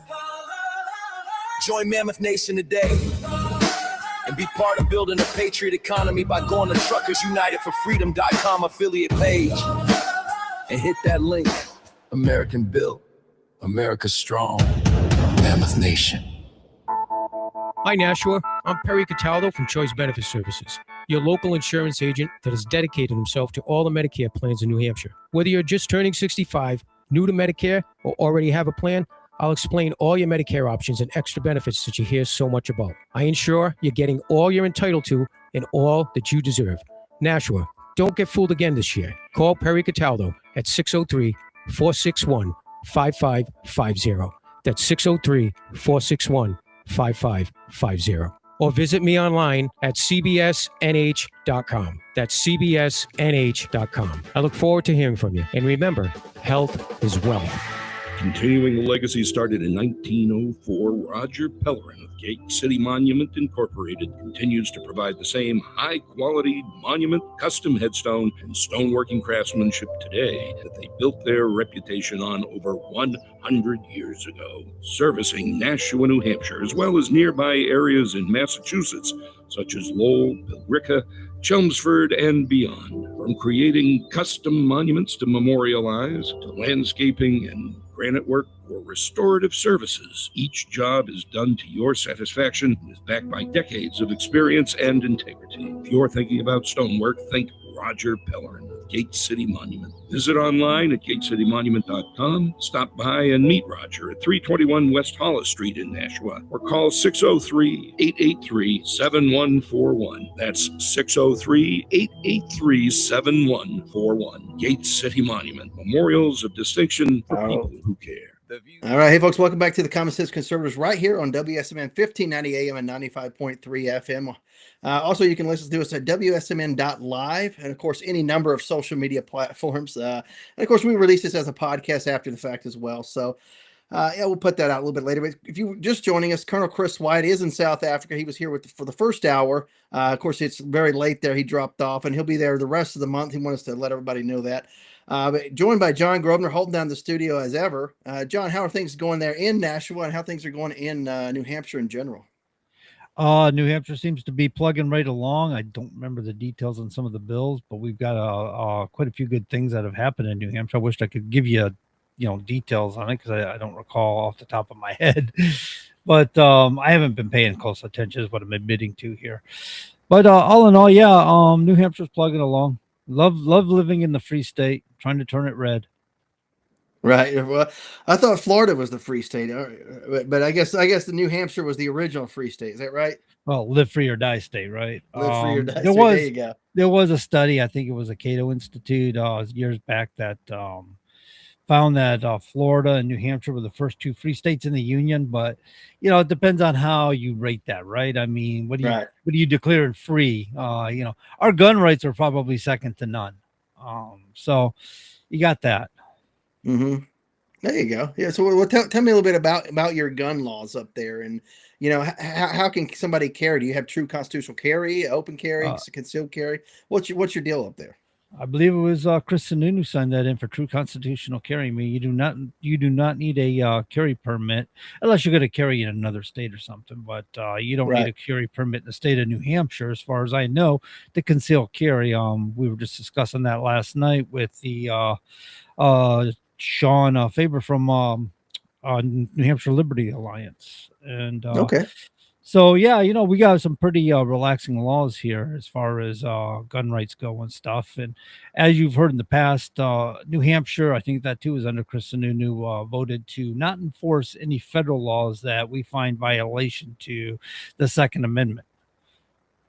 Right. Well, my thing is why should any state or locality enforce any federal law or regulation, if you will? You're not obliged to. Some are paid. Really? So Yeah. sometimes we have a federal government, if they're policing and they come in and say, oh, we know there's a manufacturer making bump stocks and we declared those illegal. And I see what you're saying. Oh, I we see what don't you're saying. recognize that. I'm sorry. We're not going to offer you our officers to support you to go arrest this manufacturer. I see. You're on your own. Yeah, I see So, what you're yeah, saying. that's what that Absolutely. amounts Absolutely, yeah. And my thing is, if it was okay, if my state's not going to come, if I was manufacturing bump stocks, whatever the case may be, pick something that the federal government doesn't like, and my state tells me I can do it, and I'm doing it within my state, selling it within my own state, or to other places that I can legally sell it to. I really don't give two darns about the federal government. If you're going to try to come in and enforce something, my state says I can do it. You better be ready to go heels, because I'm gonna fight. I'm going to use my guns against your guns. You may win, but I'm not going to surrender to you. That's not going to happen. Well, that's the nullification. That will not process, happen. right? That will not happen. Yeah, I will not go quietly. Not going to happen. I know a lot of people people talk a big game about FAFO and all this stuff. Shall not be infringed. But when it comes down to it, a lot of people just fold. Something like that. If I'm well within my bounds, within my own state, community, etc., and you want to come in and try to tell me I can't, yeah, good luck with that. I think a lot of people are aligning with you, Todd. I think they've had enough. of being told what they can and cannot do. And when you go back, and the thing with that gets me, we were talking about Supreme Court justices and how they rule and come up with decisions and stuff. But a lot of people are looking at things constitutionally that was written in 17. Can't tell me I was 87 or 89. 87 was it was a different language back then. You can't define the Constitution based on language today. You've got to go back and look at the wording and the verbiage and the meaning of the words, the definitions of the words they used in 1787. So when they start talking about regulations like the Commerce Clause to regulate did not mean the hardcore bureaucracy that we have today. Right. That's not what that meant by any means. It meant to keep things Right. In proper working order, and for fairness and stuff like that. So the Commerce Clause was based around the idea that states couldn't seem to govern themselves and not charge tariffs on each other and treat each other like they're foreign countries in a confederation. So they created the Commerce Clause to make sure that the centralized government is making sure that the states aren't tolling each other. So it's taken out of context a lot. That Commerce Clause is abused horribly. They twist that thing all the way around to violate your rights. Right. I've heard a number of members of Congress on any number of committees, there's a science technology committee or whatever. And then there's like, certain committees regulate this or that or oversee whatever. And it's like, well, my job is to go and do this and that. It's like, no, your job is to ensure that I have the maximum amount of freedoms. And at the same time, making sure the playing field is fair, not to control people or to crush people. It's there to basically make sure that there's a level playing field and that the government's not overstepping. It's not to sit there and get into my business on everything that I'm doing. And that's where a lot of these members of Congress miss the point. They think they have a lot of power. They think they're mini executives, if you will. They're not. They're rule makers, and that's it. Nothing more. They're legislators. You're right. They're just legislators. They think that their job is to go be legislating on the will of the people. They're supposed to be in touch with their constituents. Have you ever tried to go to DC and arrange a meeting with one of these people? Because you can't. Oh, many times. Yeah, many times. Unless you're financing them, it's hard to get. I mean, I've gotten meetings. I've had chance meetings with people like Congressman Bost. That was interesting. That was a fun meeting, actually. Right. He saw us, and he's a working class guy. He grew up on a farm. He was driving tractors at 6 years of age, maybe driving them into a barn, but driving them. And he says, truckers, oh, awesome, dude. We gonna meet? All right, let's sit down. He took us to we didn't sit in his office over there where everybody else was. He had a conference office, because he's chairman and stuff of a committee. So he had a nice size office and stuff. And we sat over there with one of his top aides and was talking turkey, man. We were having a good time. Oh yeah, I've been up to DC law or advocating on any number of things, especially say veterans issues. And I go speak to some of the members in Tennessee, and it's like, okay, you get your 10, 15 minutes. If you're lucky, for the most part, you may get 5 minutes. But I've been to other members' offices that I know and just walk in. They're like, hey, what's up? And you're sitting there talking 20, 30 minutes on real issues, but because you know them, they're going to sit there and talk with you all doggone day. And they know what you're about. I've been to some people's offices and they're like, oh, you're with who? Okay, come on in. I support them. Or I'm a member of that group, get in here. Let's talk. Whereas, if they know why you're there, sometimes they don't want to get into the nitty gritty with you, especially if they know you're one of their constituents. It's like, they don't want to say something that you may go back and say, hey, they said this in a private meeting, and they said this in an actual, a public forum. It's like, it's two different things. So a lot of times I think they don't want to give too much away because they think you can use something against them. And I don't quite understand that. It's like, if you're going to, no. If you have an issue, let's say whatever the issue may be, Second Amendment, and you have a stance on it, it should be the same stance in every meeting. So you shouldn't have to worry about what you say with one group versus another group. You know what I mean? Yeah, no, they do have to worry about gotcha moments. And but if you're up front, you get people from an opposing party wants to set this guy up and say, let's give him a gotcha moment so we can expose him. And what we did is we set him up. It really isn't that we're exposing him. It's just missaid or misworded. And now we got him. So they do have to worry about those gotcha moments. Sure. But a lot of times I've been to DC, man, and it's an aide. You get an aide. You're going to talk to an aide. That's what you get. Some of them, so the People's Convoy, I think you remember that. They met with Ted Cruz, went out and met with him. And he was having a sit-down meeting with, I forgot who was it? It was Ted Cruz and another senator had a sit-down meeting with those guys. And truth of the matter is, and this is one of these things, gotcha moments, right? The convoy members were bent on having a transparent meeting. So they had media people there. They had people there from social media platforms and things like that so they can document. But Cruz wanted a private meeting. And what they discovered later on was he wanted to speak more freely, but he didn't. He can't. There's certain things you can't say publicly because of those gotcha moments. You want to be able to speak more freely and confidently without somebody trying to turn it against you. And, well, that senator did this and he's on the opposing team and we should get rid of him. And so, you know, that kind of nonsense does happen. Politics is politics, and they do have to protect themselves.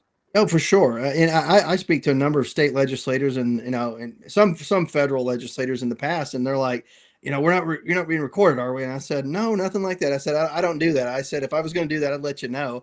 I said, you know, we talk about whatever we talk about, you know, but I've had occasion times whenever they ask, hey, I'm not being recorded, Emma. Because they do want to speak freely at times, especially if it's an issue that they really truly support. And like you said, like if they say something that's a little off, and it's like, oh, gotcha, because you said this. It's like, yeah, but you know what they really meant. You know what I mean? Yeah. Gotcha moments They're are human BS. I get too, that. you know? Yeah. I get that. And it's hard to explain those away. Once somebody's burying you, it's hard to, and the more you try to explain, the more you're going to bury yourself with it. Right. Because you must be guilty of something if you have to explain it. You know what I mean? Which is stupid. Yeah. So You know. you get it from both sides. Yeah. I'm hard on members of Congress, as you can tell, because of my experience. I am too, and we should be. You look at the state of our society and our world, $40 trillion in national debt. That alone, we should be hard on Congress, for crying out loud. Oh yeah, even if they've only been there a couple of terms, you've had time to build coalitions, to work, to try to trend things in the right direction on any number of things. And what have you done? You know, so if you're up there for a few terms, and I'm not seeing any results, it's time for you to pack it up and move on. Yeah, I forgot this is the angry white guy show, isn't it? Right. No, but I'm saying if you've been up there close to a decade and you're being insignificant, yeah, you need to move out. Mm-hmm. You know, No, but they'll I say, think "Oh, you need." Yeah, go ahead. I'm not a big fan on term limits. Everybody keeps talking about these term limits. It's gained momentum and stuff. No, I've I'm never talking been about a just fan voting of them term out limits. in general. Yes, that to me is term limits. Yeah. As far as, you know, because it takes some time. You don't go into Congress and just take over. You got to work No. your way But in I'm saying there, if you've get been to up know there them. close to a decade, you A should be decade's effective. long enough period of time. You that should you be making effective at that something. point. Yeah. And I think New Hampshire has that problem. I think we have members of our federal government. We only have 2 representatives and 2 senators. And I don't think they're very effectual in Congress. And of course, it may be because we're a small state and population, we don't get recognized as much as other states. I don't know what that has to do with it exactly. Right. I don't think it should have anything to do with it. You know, if you're a senator from Rhode Island, you get the same vote as a senator from California. You know what I'm saying? So your vote's the same in that aspect. It doesn't matter what size state you really have. When it comes to the House, maybe that's a little bit different because there's more members in some states. But in the Senate, you're the same. You're equal. Yeah, exactly. So the House too, though. I mean, there's people that have been effectual in the House and people that just aren't, right? Right. And there seems to be just some of the craziest, kookiest, nuttiest people up there. And it's like, you know, you get purple hair weirdo that looks like a crow. And I mean, so many just kooky people. And it's like, whenever they run for office, it's some of the fakest, hokiest people. And it's like, they put on costumes to go take these pictures or do these campaign videos. And it's like, you're the fakest person I've met besides some Hollywood, you know, socialite type people. These are some of the fakest people in the world. Some of these people are just attention seekers. It's horrible. Purple hair in Congress, looking like you're an octogenarian, it's a little over the top to me. I mean, you know what? You want to express yourself that way, you're welcome to do so. You have a legal right to do it, and nobody has a right to judge you for it. But sometimes I just see it as attention seeking. Right. Right. And also we got too many emotional thinkers, if you will, emotional decision makers. It's like based on feeling. It's like, no, we should be making decisions based on facts. And your feelings certainly matter to you and your family and other people like that, people who care about you. But when it comes to making hard decisions for everybody, you should base your decision on facts, not feeling, none of that nonsense, you know. And of course, if facts hurt your feelings, so be it. You know, try to change the narrative, try to change what the facts are. You know, if you're not getting enough for your state, whatever the case may be, try to change that, work to change that. But I'm not going to sit there because you emotionally feel that you're a woman or you're a man and you're not. I'm not going to sit there and say, oh, I agree with you. The facts aren't on your side. I'm sorry. No, you have that. You're right. Emotional intelligence can be pretty low for some of these people, and they ingrain that into our society. through fear-based leadership, like when we Yeah. saw witness with Don Bolduc. He's over here on our show talking about, I don't want to take away Social Security. I'm retired. I collect Social Security. You think I want to give up something I earned? I'm not trying to take away Social Security. But yet the ads on television, I saw them. Don Bolduc's going to take away our Social Security. It's terrible. And they got people wrapped up emotionally. This is a low level of emotional thinking. People, you're being conditioned. Literally, you're being socially conditioned to be an emotional thinker. Right. And whenever you go out and do and campaign or, go out and participate in campaigning for other people, and and especially, you talk to people, talk to the voters, you go to a rally, you talk to people, people will give you their opinions on something. It's like, well, here's the actual facts on something. And they pivot to, well, that's not what I've heard, or they said this and they said that. I'm like, I'm presenting the facts to you. You have a smart device in your pocket. You can pull out and do some research, but they pivot to, well, that's not what I heard, or they said this, or I've always been taught X, Y, and Z. And it's like, but that's not factual. There's actual facts. You can go and do some research and get on the right page. But anyway, people don't like to do that. People like to, that cognitive dissonance, it's comfortable. What you've always thought as being the truth or facts, it's easy to kind of embrace that the rest of your life. And people are afraid to get out of that comfort zone, especially people that don't move too far from where they were born and raised. It's like they don't have a worldview of much reality out there. I'm not trying to down anybody that hasn't really traveled. But whenever you travel the world, you see a lot more things. You see a lot more things more clearly as well, because you talk to people. You talk to people from different cultures, backgrounds, etc., and you get interested in doing more research, if you will. And not just the history of the world or whatever, but the history of politics, history of policy issues. I love history myself, and so I have an interest of actually digging into how did we get to the point with, say, abortion as an example. Research that. I love digging into figuring out what's the genesis of all this, if you will. That's kind of my mindset. Yeah. Why old geezers are cynical, because they figured out everything they've been told in their life was a lie. You have to get to be about 60 something years old, realize everything's a lie. And it feels that way. The propaganda that we've had to put up with politics, or you start looking at things like science, how many things are theory? And you listen to people talk about scientific theory, and it's like you're talking about it like it's an actual truth. You realize it's a theory. It's made up. Nobody knows if there's any truth behind it or not. You can't work with a theory. You just give an idea about it, and you're trying to develop whether it's actually true or not. Everything seems like it's a stinking lie. Even history. The victor gets to write the history book, right? So everything seems to be misled. And then the worst thing is you get people who write history books, and this is where you got to be careful and use discretion about history, is they got a book to sell. So they're going to embellish, It may not be accurate history because they're embellishing, because they got to give you something to get your interest in buying the thing, because most people's past lives are probably fairly boring in the first place. Right. Oh, for sure. Think about, you go to any VFW hall, and those war stories get taller every time. They get bigger. Oh, we were surrounded by 10 people or 100 people, and then it becomes 1,000, 3,000. It's like, okay, was it the entire army that was surrounding you at the time? You know what I mean? So those tales do get taller. I understand that, but there's a point whenever you can go back and do a little research and figure out the actual facts. But a lot of people don't like to do that. It's just, where do you begin? What do you want to believe? There's some really good places out there you can actually find that's real. You know what I mean? But anyway, it's just a matter of trusting the sites that you're going to, and not going somewhere just to get your own thoughts or your own bias validated. That leads to ruin, if you will, personal ruin, and of course societal ruin, in my opinion. If we're just going to the echo chambers on social media, whenever I first started on Facebook, I joined some of these chat groups, if you will, about politics, this and that, and I quickly found out that it's people just go there and then they just want to spew on about whatever nonsense it is, whether it's right or left, or, it's the same old nonsense, and it's an echo chamber. I agree, whatever, blah, blah, blah, blah, blah. It's like,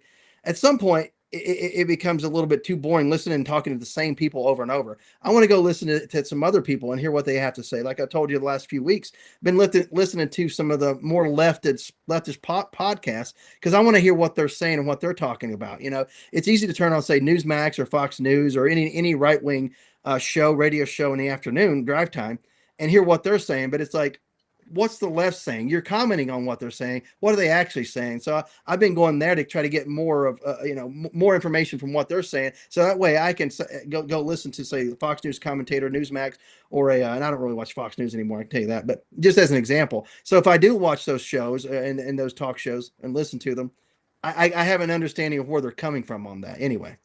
You're getting opposing perspectives, and that's how you build. Opposing That's perspective. Thank you. That's how you that's hone your basically it. skills, right? Because now Right, you see it from absolutely. their angle, and you say, "Well, wait a minute. Now there is some truth in what they were saying regarding this, but at the same Sure. time, it doesn't fit for this." So you kind of get an idea what you're working with.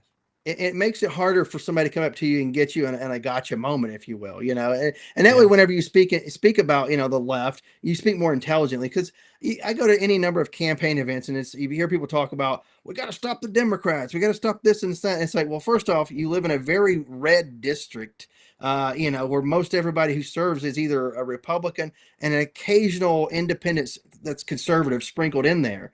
It's like, is the threat really the Democrats in this area? You're running for a local office. Why are you making the issue about Democrats? So basically what they're doing, they're ginning people up and they're scaring people.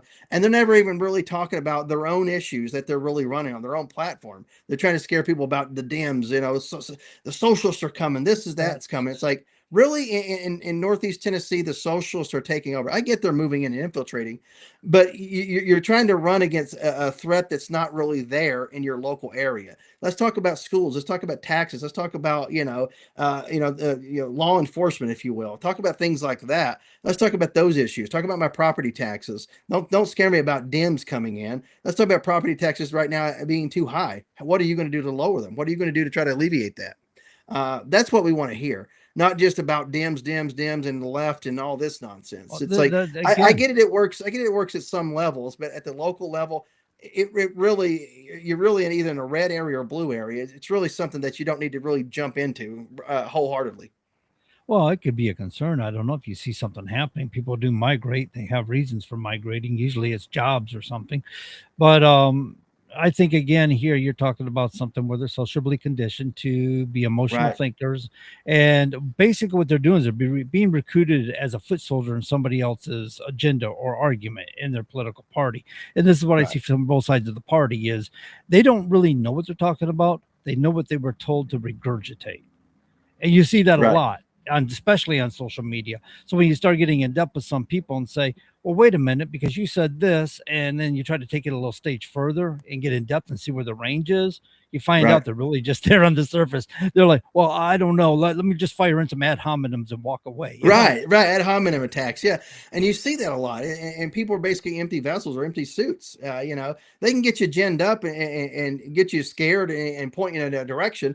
But it's like, why are you pointing me in that direction? Why am I mad? Why am I angry? Why am I supposed to be, going after this person over here or this group over here? What for what reason? Other than the fact you said that they're the ills of whatever ails me, they're the cause of it, if you will. And it's not necessarily the case. A lot of times it happens to do with local policies in your own area that were put in place by people who generally agree with what you agree with or vote the way you vote in many cases. So really your issue isn't so much with Democrats in my area. It's more with the Republicans that are in office. I'm not complaining about Republicans in office. I'm saying when there are issues locally, it's generally somebody of the same party as you for the most part. And of course, Darius asked me, what are some of the narratives and talking points? A lot of it has to do with Iran, of course, is a big part of it. The Epstein files that's a big thing that's fired back up, obviously, because you think about it. Republicans ran on Epstein files in 24, and all of a sudden now we're not supposed to talk about it. It's a non-issue. You're stupid if you talk about it. It's ridiculous. So that's some of the stuff that they're talking about on there. And it's kind of like, I agree with them on the Epstein thing. It's like, let's get it out there. The law says it's supposed to be out there, right? The problem with the Epstein file is that is a point they focused in on because they feel like that's a weak spot they can attack. Sure. It's not because they give a crap. It's because they just wanted to attack the politically right. That's what irritates me about that. Republicans, from the House, Senate, and on up to the presidency ran on releasing this. And now all of a sudden we're stupid if we talk about it. It's like, listen, I'm not looking to play gotcha games. The law says you're supposed to release it. Why hasn't it been released? That's my big problem there. If you didn't want it released, don't pass the law. Don't sign the law. Don't sign it into law, if you will. Don't sign the bill.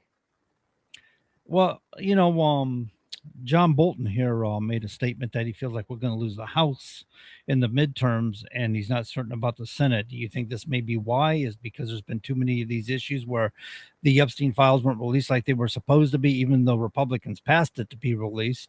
The Trump administration didn't follow through with it, and they're not being pressed for it. It seems to me there's a couple other things they focus on this Iran issue. Anytime a president causes harms to the general population's pocketbook, as inflation, gas prices, and this is why the left focus on. They'll never tell you about the gas prices increase because of Biden, because he was shutting down pipelines and stuff and purposely inflating it. They don't want to talk about that. That's just nonsense talk to them. But Trump, who's actually actively trying to do something to cool issues in the Mideast, suddenly is a bad thing. I don't know how that became a bad thing, but that's a bad thing among them. Of course, it's because it raised gas prices. Well, you got to think in 2028, we're going to have another presidential election, and whoever's running for that, can't really run on what Biden did or Obama did, 16 years ago, however long it's been. You're going to have to run on what's happened in the last 4 years and also what you plan on doing in the next 4 years. That's pretty much it. You're not going to be able to say, well, Biden did this. Yeah, we know what Biden did. And that's why Trump got elected this past 4 years. So now you're going to have to run on that. Did you deliver on your promises, essentially? And I think we're going to have a hard time in a lot of cases to make that case moving forward. You think that might cripple Vance's chance or even Rubio's? Here's the thing. I think it's very, very plausible that's the case. But, here's the thing with the Democrats. The only thing that they have really to offer is basically more of this horrible governance that they pushed in the past. And of course, all their social nonsense. And at the same time, they're going to be able to say, well, I'm not Trump, if you will. If Trump's approval rating is in the tank at that point, they're going to be able to say, well, I'm not Trump. Yeah, but we don't want a Gavin Newsom, for crying out loud, because he's going to be just as worse as anybody else, for crying out loud. What you want is somebody who can stand on their own 2 feet, square their shoulders, and say, this is what I've done. This is where I've not, made concessions, if you will, whenever it comes to the promises that we made. Here's how I've tried to deliver on it. And I think you could win the Republican nomination by doing that. But if you're just basically going to try to run as a Trump lackey, if his approval rating's low, that's not going to work out for you. I don't think so. Do you hear anything with the Republican Party as far as their targets, what they're putting together for agendas for 2028? Or, are they kind of keeping that? Obviously, they're probably keeping that pretty hush-hush. Right. I don't know what a party platform might be in 2028. And of course, that'll be built based on a lot of it will have to do with whoever the nominee is and what they want to see on the platform. Because once that person is basically the presumptive nominee, they essentially take over as the leader of the party, if you will. Yeah. Right. If you understand, right? Because right now Trump's technically the head of the Republican Party, although he's not the Republican Party chair. He's the quote unquote standard bearer as president, right? And whoever becomes a nominee essentially takes that role over, right? Yeah, the chair usually operates things, administrates things. Well, the chair runs the day-to-day party, but essentially the overall person who's in charge of the party is whoever the chief executive is of that party. You say right now, it's like I said, Trump is a Republican, so he's essentially the titular head of the party, or the standard bearer. Although he doesn't have any day-to-day, running of the actual apparatus of the party. So that means more. Because the left works the same way. So does that mean Biden's still head of the left? We got a chance in 2028, Todd. No. Biden's still head of the party. So Kamala, while she was the nominee, was essentially the head of the party, if you will. Once she lost, obviously whoever the chair is is the titular head of the party at that point. But that's I like my way better. I knew they were doomed on my way. Nothing I'm saying is necessarily formal. It's just kind of how you operate. Yeah, if you will. It's kind of figuratively, yes. The chairman basically operates things, and the president's seen as figuratively head of the party. And people like Obama still, even today, has a lot of influence among the party. Right, and he obviously I don't like his policies for the most part, but he speaks. Whenever he speaks, he seems rational. He seems cool, level-headed, and he knows how to speak. He knows how to work a crowd, knows how to talk to people, knows how to get people fired up, if you will. Bill Clinton was the same way. Regardless if I like their style or like their politics or not, it's besides the point. They knew how to work a room, and they knew how to to basically win votes and win people over. And here's a story, and it's in a book. It says. I can't remember the actual name of the book off the top of my head. I'll come up with it here in a second, but it's basically Don't Tell the President Something. It's a recent book about Advance, and I did a lot of Advance, but it's a story going back, and it's a Republican telling this. I mean, I think it's a Democrat told the story, because it's Republicans and Democrats telling these advanced stories. And I may actually be, if they do a second edition, I may be actually be able to add some of my stories in the second edition. But anyway, it goes, Hillary Clinton was there, Bill Clinton was there. And this was, I think Hillary was running for president at the time. She found one corner of the room, and she had her staff around her, and she controlled who came to her and got to speak with her. Bill Clinton walked around the entire room and talked to nearly everybody there.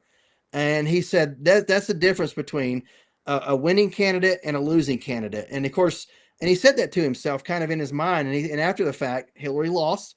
And he said, that's exactly why Bill won and Hillary lost. Hillary thought everybody should just flock to her versus working the room and talking to everybody. And Bill Clinton knew how to work a room, knew how to loosen people's purse strings, if you will. He'd go talk to people about donating money or whatever, and they don't want to donate a little bit. He's like, well, the max donation is this. Why don't we get you to up that donation? He said, you won't regret it, this and that, and he'll promise them, some nonsense, like, I'll come back down. We'll do some photos. We'll come to your house, have dinner, all this stuff, nonsense he's never going to deliver on.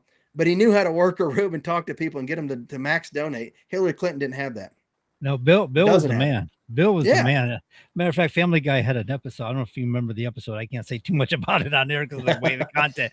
But he had an episode about where Bill was messing around with Peter's wife. I can't think of her name. And Lois, Peter's gonna go Lois. talk to him. Lois, yeah. And Peter's mad. And he's gonna go talk to him. He's like, "Wow, you are good." Yeah, he was. He was all smoothed over. He was the man, and I've seen him here in person in Nashua. I went to talk to him about trucking issues way back when Hillary was running, and I got to talk to him a little bit about it. He told me, he said, "Yeah, I know them guys over there in OIDA. You know what? I think I may stop down there and pay him a visit." But I watched him as he was working the room and stuff like what you're talking about. He was making it a point to shake hands. I mean, he's reaching over people and reaching out to people. He was sociable that way. He understood the dynamics of reaching out for people and making contact with people. Very, very important when you're in politics. Oh yeah, there was events in DC, like, and I know people he would go to them, and it sometimes it would be, Republican and Dem on a stage talking or whatever, just a bipartisan forum or whatever. They have those ever so often, and they're fairly low key. And of course, Bill Clinton, he talked to everybody, the Republicans and the Dems, and the Republicans are like, man, if this guy was a Republican, he could be the greatest president ever, because he knew how to get elected. He knew how to talk. Oh, Clinton. Hold on a second. Oh, what's going on?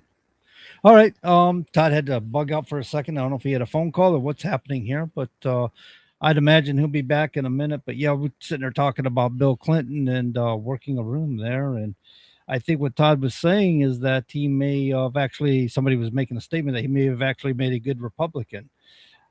Giving his policies, maybe not so much, but I don't think he was so far hard left like you see with the parties today. In fact, I recall him one time making a statement that if somebody on the Republican side of the aisle brought a good idea to the table, he was willing to sit down and work with them and listen to what they had to say. And I think he kind of did that from time to time. Although I remember a lot of contention between him and Gingrich when he was president. But all in all, I think he did try to reach out to people. Very highly sociable man. What else we got going on here since Todd bugged up? Man, it must have been an important phone call because the look on his face was like, oh, man, I can't believe this is happening. Sorry about that, John. Yeah, that's all right. Somebody banged on my front door, and nobody comes to my front door, and they banged on it, and they were yelling something or saying something. Well, he was actually trying to sell me something. Oh, so it wasn't a pizza delivery? No, it was not. You know what a pizza delivery is? And I sorry, I shouldn't show that on the air, but yeah, Facebook prohibits that. So what was that you had there? Oh, that's a 9mm, by the way. And I don't normally answer my door like that, but he banged on the door and I could hear him yelling something or saying something. And I was like, what the heck is this all about? Somebody, some yahoo out here. Whew. No, I'm good. Major. Do you live in a rural area or are you more city? No. It's a neighborhood. I mean, it's not in the city limits. It's a neighborhood. But So it's a little more rural. It's not country, but it's more rural. But hear me out here, John. Almost 9 o'clock at night, somebody shouldn't be coming to my door trying to sell me something. You know, it's almost dark out there. That is kind of late for a salesman. Yeah. But then again, the husband's usually home after 6 o'clock. So, you know, you don't want. Well, I don't have a husband, John. Oh, well, you mean you're not the husband? I don't have a wife either. So either way, I'm not the husband. I never known whether you. I assumed you were the husband. But I'm thinking that's the logic of the salesman. I wasn't specifically you. So he's trying to sell fiber. That optic, is just your. That is just your assistant that I know that hangs around from time to time. Like I saw you talking to me when you're covering your mouth. That's my lady friend, Carrie. That's my special lady friend, Carrie. Oh, okay. Girlfriend. I say special. She gets mad when I say that. So. Oh, that's why you're doing it. It's kind of an inside joke. Yeah. What special lady friend? That comes from the Big Lebowski, the dude. You know, it's my lady friend, man. I've never watched that. I hear people quote from. You got to watch it. Yeah, it's a good movie. It's funny. But yeah, almost 9 o'clock at night. Almost 9 o'clock at night. He banged on the. I don't know if you could hear that. Could you hear it? No, didn't hear. I just saw the look on your face, like. Well, I thought you were the way you leaned forward and your mouth dropped. Banged I thought on you were the looking door. at the phone like you got a phone call. No, banged on the door and I could hear him talking. He said something and I was like, don't come to my door like that at 9 o'clock at night. And so I had my pistol right by my side, ready to go. Yeah. So how did this play out exactly? Never know, because there are people that are, you know, crackheads, if you will, meth heads, and you know, that'll walk up and down this, not my street necessarily, but Main Street, just a few blocks away, basically. They'll walk all kinds of hours at night and they'll go probe houses, if you will, try to see if somebody's at home, you know. Don't do that. So how did this play out exactly? Did you leave your studio, exited the door into a full roll right behind the couch with the head pop up? No, I scoot over next behind where I keep my sidearm. I won't say where. I quickly racked it, went to the door. He didn't see it. I kept it off to my side, but it was at the ready. He was far enough away from the door at that point. You know, he told me what he was there for. He tried to walk back up to the door. And I stopped him and said, I'm good. I don't want your stuff. Thanks for coming by. And that was it. Don't come by somebody's house at 9 o'clock at night. Come on now. That's stupid. There was an old standard like that, right? You didn't do solicitations after a certain hour dinner time. Right. You didn't make phone calls after a certain hour or before. Now it's all hours of the day, spam calls.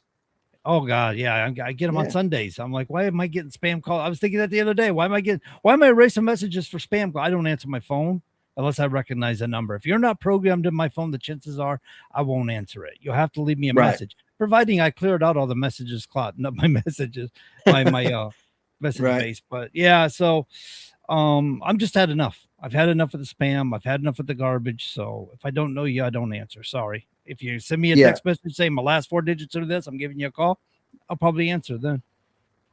Right. Yeah. If you're somebody legitimate, I'll call you back. No problem. But you know, don't call me or come by my house 9 o'clock at night. But anyway, it's election season here in Tennessee. I mean, I'm sure it is everywhere right now, but we have early voting going on. So the spam calls are coming in a lot more right now. You know, vote for me. So here's a survey. Here's a this, here's a that. A lot of the spam text is coming through as well. You know, most of it's just nonsense. You know, don't call me, don't text me. I'm good. I know who I'm voting for. I do my research. I don't want to donate money to your cause. If I do, I'll seek you out. Yeah. It's like having a website. You get these emails all the time about how they can help you improve your website. It's like if I wanted to improve Thank you. website, I get it all the time. I would have notified you. I didn't need you to notify me. Right. We did an analytics check on your website and we're finding this and your customers can't. First off, I don't have customers. I have my website because I do things publicly. I want people to be able to know who I am. I'm in public office. I've ran for office. That's why I maintain a website. You know what I mean? So people can find me. You know, I write books. Sometimes people ask me to come do speaking engagements, if you will. And I also do a monthly roundtable discussion group for breakfast, you know, where I get members of the public to come, you know, and usually it's basically it's around civic life, if you will, not just politics. You know, sometimes I'll have the chief of police come, a sheriff that has come, you know, any number of state reps have come, state senators have spoken. So that's something that I do as a civic project. So that's another reason why I maintain a website. So this in itself is interesting. So do you do this as Todd McKinley, or do you belong to an organization besides the American Legion? Oh no, I'm a life member of many organizations. So I'm active with the American Legion for sure, but I don't maintain my website for anything American Legion related specifically. Although I do have a blog on there Well, no, but you Right. said you do the breakfast what, once a week, once Oh a no, month no, or something? that's me personally. Sorry, yeah, that's a personal project. Yeah, I call it the Oh, Northeast nice. Tennessee Community Roundtable. Before that, I had it. It was called the Veterans Coffee Roundtable, but a lot of people thought it was only open to veterans, so I kind of halted it doing under that name, revamped it a little bit, gave it a rename, spruced up the logo, and of course rebranded it the Northeast Tennessee Community Roundtable, where it's that way people know that it's open to kind of everybody, if you will. Yeah, yeah, absolutely. You want to invite the public and not just, I mean, veterans are nice, but most veterans already understand too. I hope. Yeah. Oh yeah, for Yeah, sure. no, a lot of people do. Yeah, one time my wife and I were at a diner out towards Amherst on 101, and there was a group there. They opened up for some prayer and stuff like that, and they were talking. It was, I don't know, it was a conservative group that I could picked up that much, but it was kind of nice to see a group of people get together and just kind of talking about politics and things that are important in society Right. or community and community involvement and things like that. It's pretty awesome. Good stuff, yeah. And I do it because you think about civic life in America is really in trouble, if you will. You know what I mean? Um, People don't vote. People don't understand the issues. People don't understand the basics of what local government does versus state and federal government. They think government's one big thing. It's not that. And they don't understand the different branches of government. They don't understand what's going on in their own society. What your local sheriff does. What's his role in daily life. Local chief of police who I've had come and speak. Fire chiefs, if you will, what's going on that you can get involved with, as a citizen. What are some things you should know? I've had city mayors come, county mayors come and talk, and talk about different projects that are going on, things that they should know. Basically, just to inform the public. That's kind of why I do it, and also to spark interest in getting more people active. And there's a few young kids that come. Ellie and Anna, that's Carrie's kids. They come and they love it. They love it meeting the adults that come and some of these elected officials and just people that are in nonprofits come and speak as well. It's just trying to grow it, but it's a work in progress. But trying to get people involved in local life is just really why I do it. Yeah, no, that's good work, man. Yeah, I just like it. trying different stuff. And actually, while we were sitting here in the first hour, I got a text from, speaking of American Legion, my post commander texted me. He goes, "Hey, had the first vice had to quit for something. Would you want to take it?" I said, "Effective immediately." He said, "Sure." I said, "Sure, I'll take it." So I'm now the first vice again of my American Legion post again. So can't get out of it. I'm not Once sure. you're out, they pull You'd you have to back in, explain. right? You have to explain to us not to know what is the first vice. So the first vice is the number 2 at the post level, at the local level. You do essentially, there is a formality of things that you actually do. One is dealing with membership and other things like that. And I'm pretty sure I'll have a broad range of things I can do, dealing with local media and stuff like that. Doing interviews and of course doing things to try to grow the post, get more members. And people aren't joining veteran service organizations these days. People aren't joining civic organizations like they should. Mhm. Back in the old days, you had a Kiwanis Club, a Lions Club, Optimus Club, something like that. People were involved in. Now people just aren't joining, and you think about it, the rise in drug abuse, broken homes, people incarcerated. I think there's a direct correlation to what's going on in your community. If you don't have community programs, clubs, and organizations, scouting programs, things of that nature, you tend to have society that falls or goes down the tube, if you will. And we're seeing that across the country. Yeah, no, the Masons were advertising for people to join and get involved, and they were having a hard time getting members too. A lot of organizations anymore, as you said, are having a hard time. Right. Well, that's what Liquid And Laser here in our comments said. I think it's generational, to be honest with you. I think Generation X is pretty much growing to be the elderly generation, and I don't think we were brought up to be involved in civic involvement so much. We were brought up on punk rock, man. I mean, it was Black Flag and Ramones, and Ramones turns out is actually a leftist more band. independent, right? But you got to think about this. Yeah, independent, this rugged individualism, that works to a point, but there is a point where you're going to have to live within a community. You're going to have to rely on other people, and you want to ensure that those other people are intelligent enough and have the same values as you do. I think about it. You're going to have to go to a hospital at some point, maybe. You're going to have to go to a doctor. You're going to have to go buy groceries or anything. You're going to have to do things with other people in a society. You want roads, good roads. You want low crime and things of that nature. To do that, you're going to have to work inside a community. This idea that individuals can just do everything, that may work No, in man, some that's somebody circumstances. else's job, man. Somebody else has got to fix all these problems. Somebody else Right. needs to go to Congress and get things taken care of. Why should I get off my butt and do anything? All I want is change, man. This is the Right. attitude I hear, right? All I And want is for people- somebody to fix it. I don't want to have to do anything to fix Sure. it. Right. And I don't have to pay anything to fix it either. Yes, I want it for free. Right. Want it for free. Why can't government just do this? They have all the money. No, they don't have the money. Yeah, they can print money, which is nonsense, which creates inflation. But the money comes from the people through taxation. And, some people want to get rid of taxation across the board. They want to get rid of governments. And, it's like, that's foolish. I Anarchy. believe in a That's- very limited government. The fewer taxes we can possibly, taxes and fees, etc., we can have, the better. But we do need some taxes, some fees here and there, and you do need some level of government at different levels, local, state, and the federal level for sure. If not, it's just a free for all. And with billions of people around the world, that's not sustainable. Unfortunately, government is a necessary evil. Correct. We have to have it. Problem is, we're looking for good governance. Nothing wrong with our form of government. The United States has a great form of government on state levels, on federal level. It's wonderful. We get the wrong people in there and they're messing everything up. They want what they want. They don't want to do what's right. And this is the problem. We talk about corruption. We can make billions of dollars if we just screw the American people over just one more time, man. It's just one more time. That's all. One more time. And we're $9 billion richer, guys. Who's on board, right? And they're all hoorah. And we're over here wondering why they're passing this weird bill that's going to screw us all over. That's not what I voted for. No, not at all. Not at all. So you voted for an even playing field. And of course, where people should pull their own weight, right? Like Teddy Roosevelt said, we've mentioned Teddy Roosevelt a couple of times here.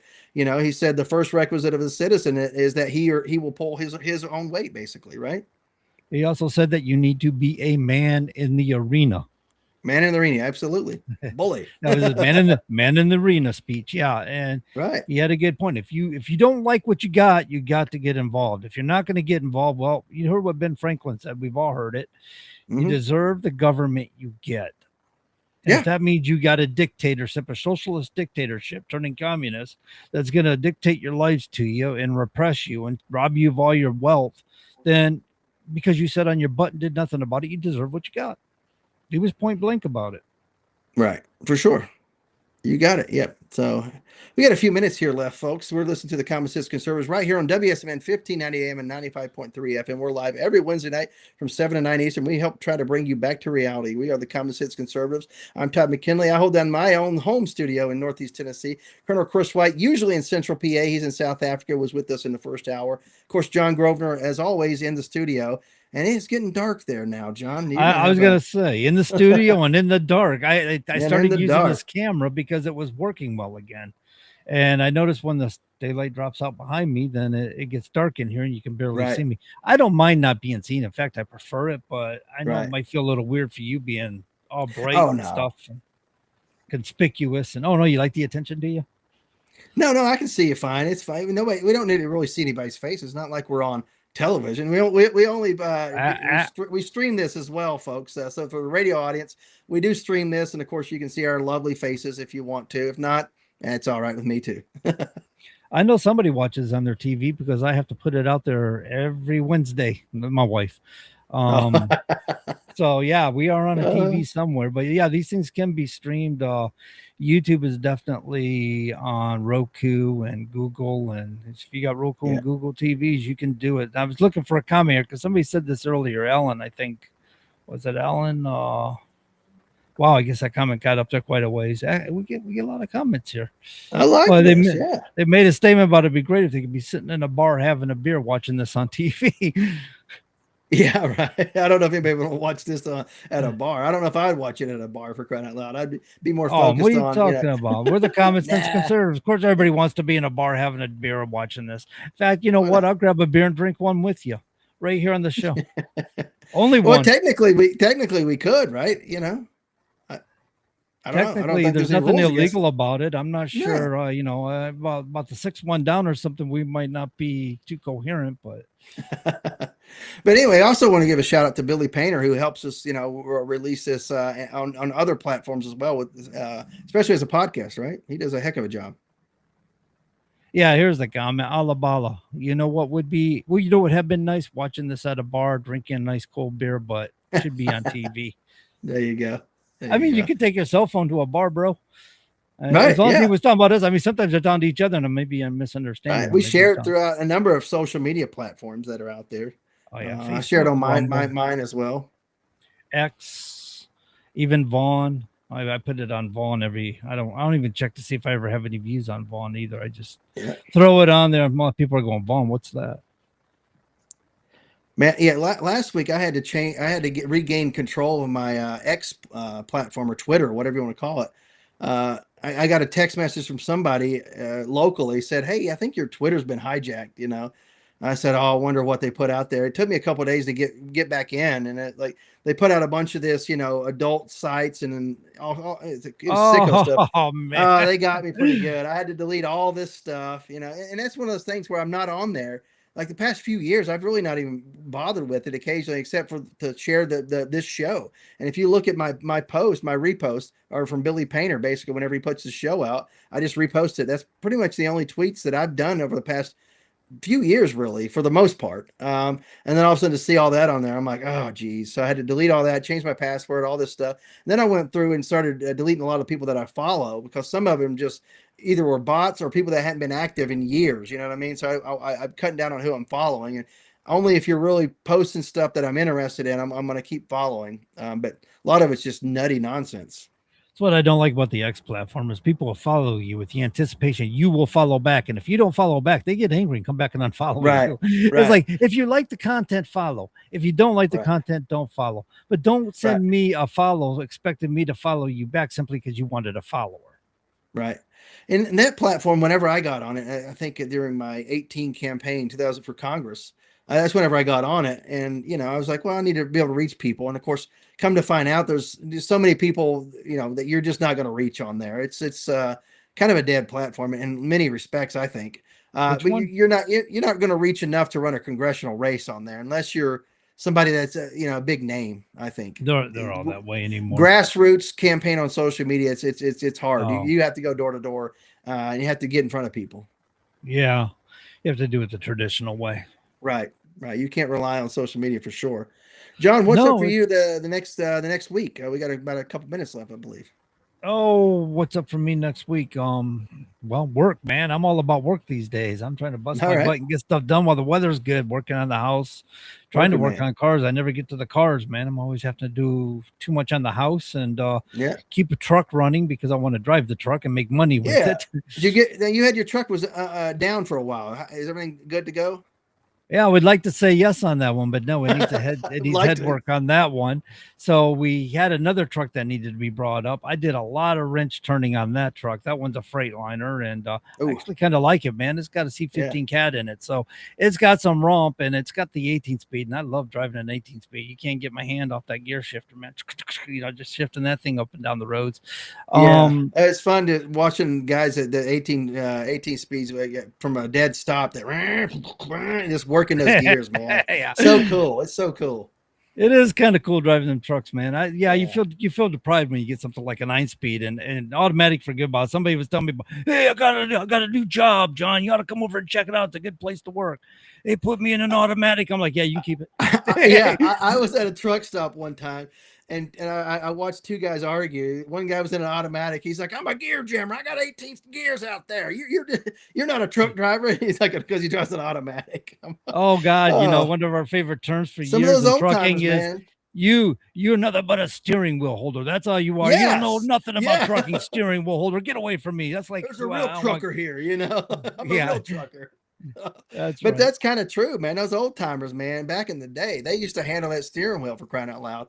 And not this modern power steering that they have, right? You have modern back in 60s and 70s. Those power guys. steering was a big thing when it came out, bro. I mean, talking about steering the truck with one finger, right? Back in the old days, you had to fight, and that's us, bro. All right, we'll see you next week at 7 to 9 Eastern right here on WSM 1590 AM and 95.3 FM. Till then, take care and God bless.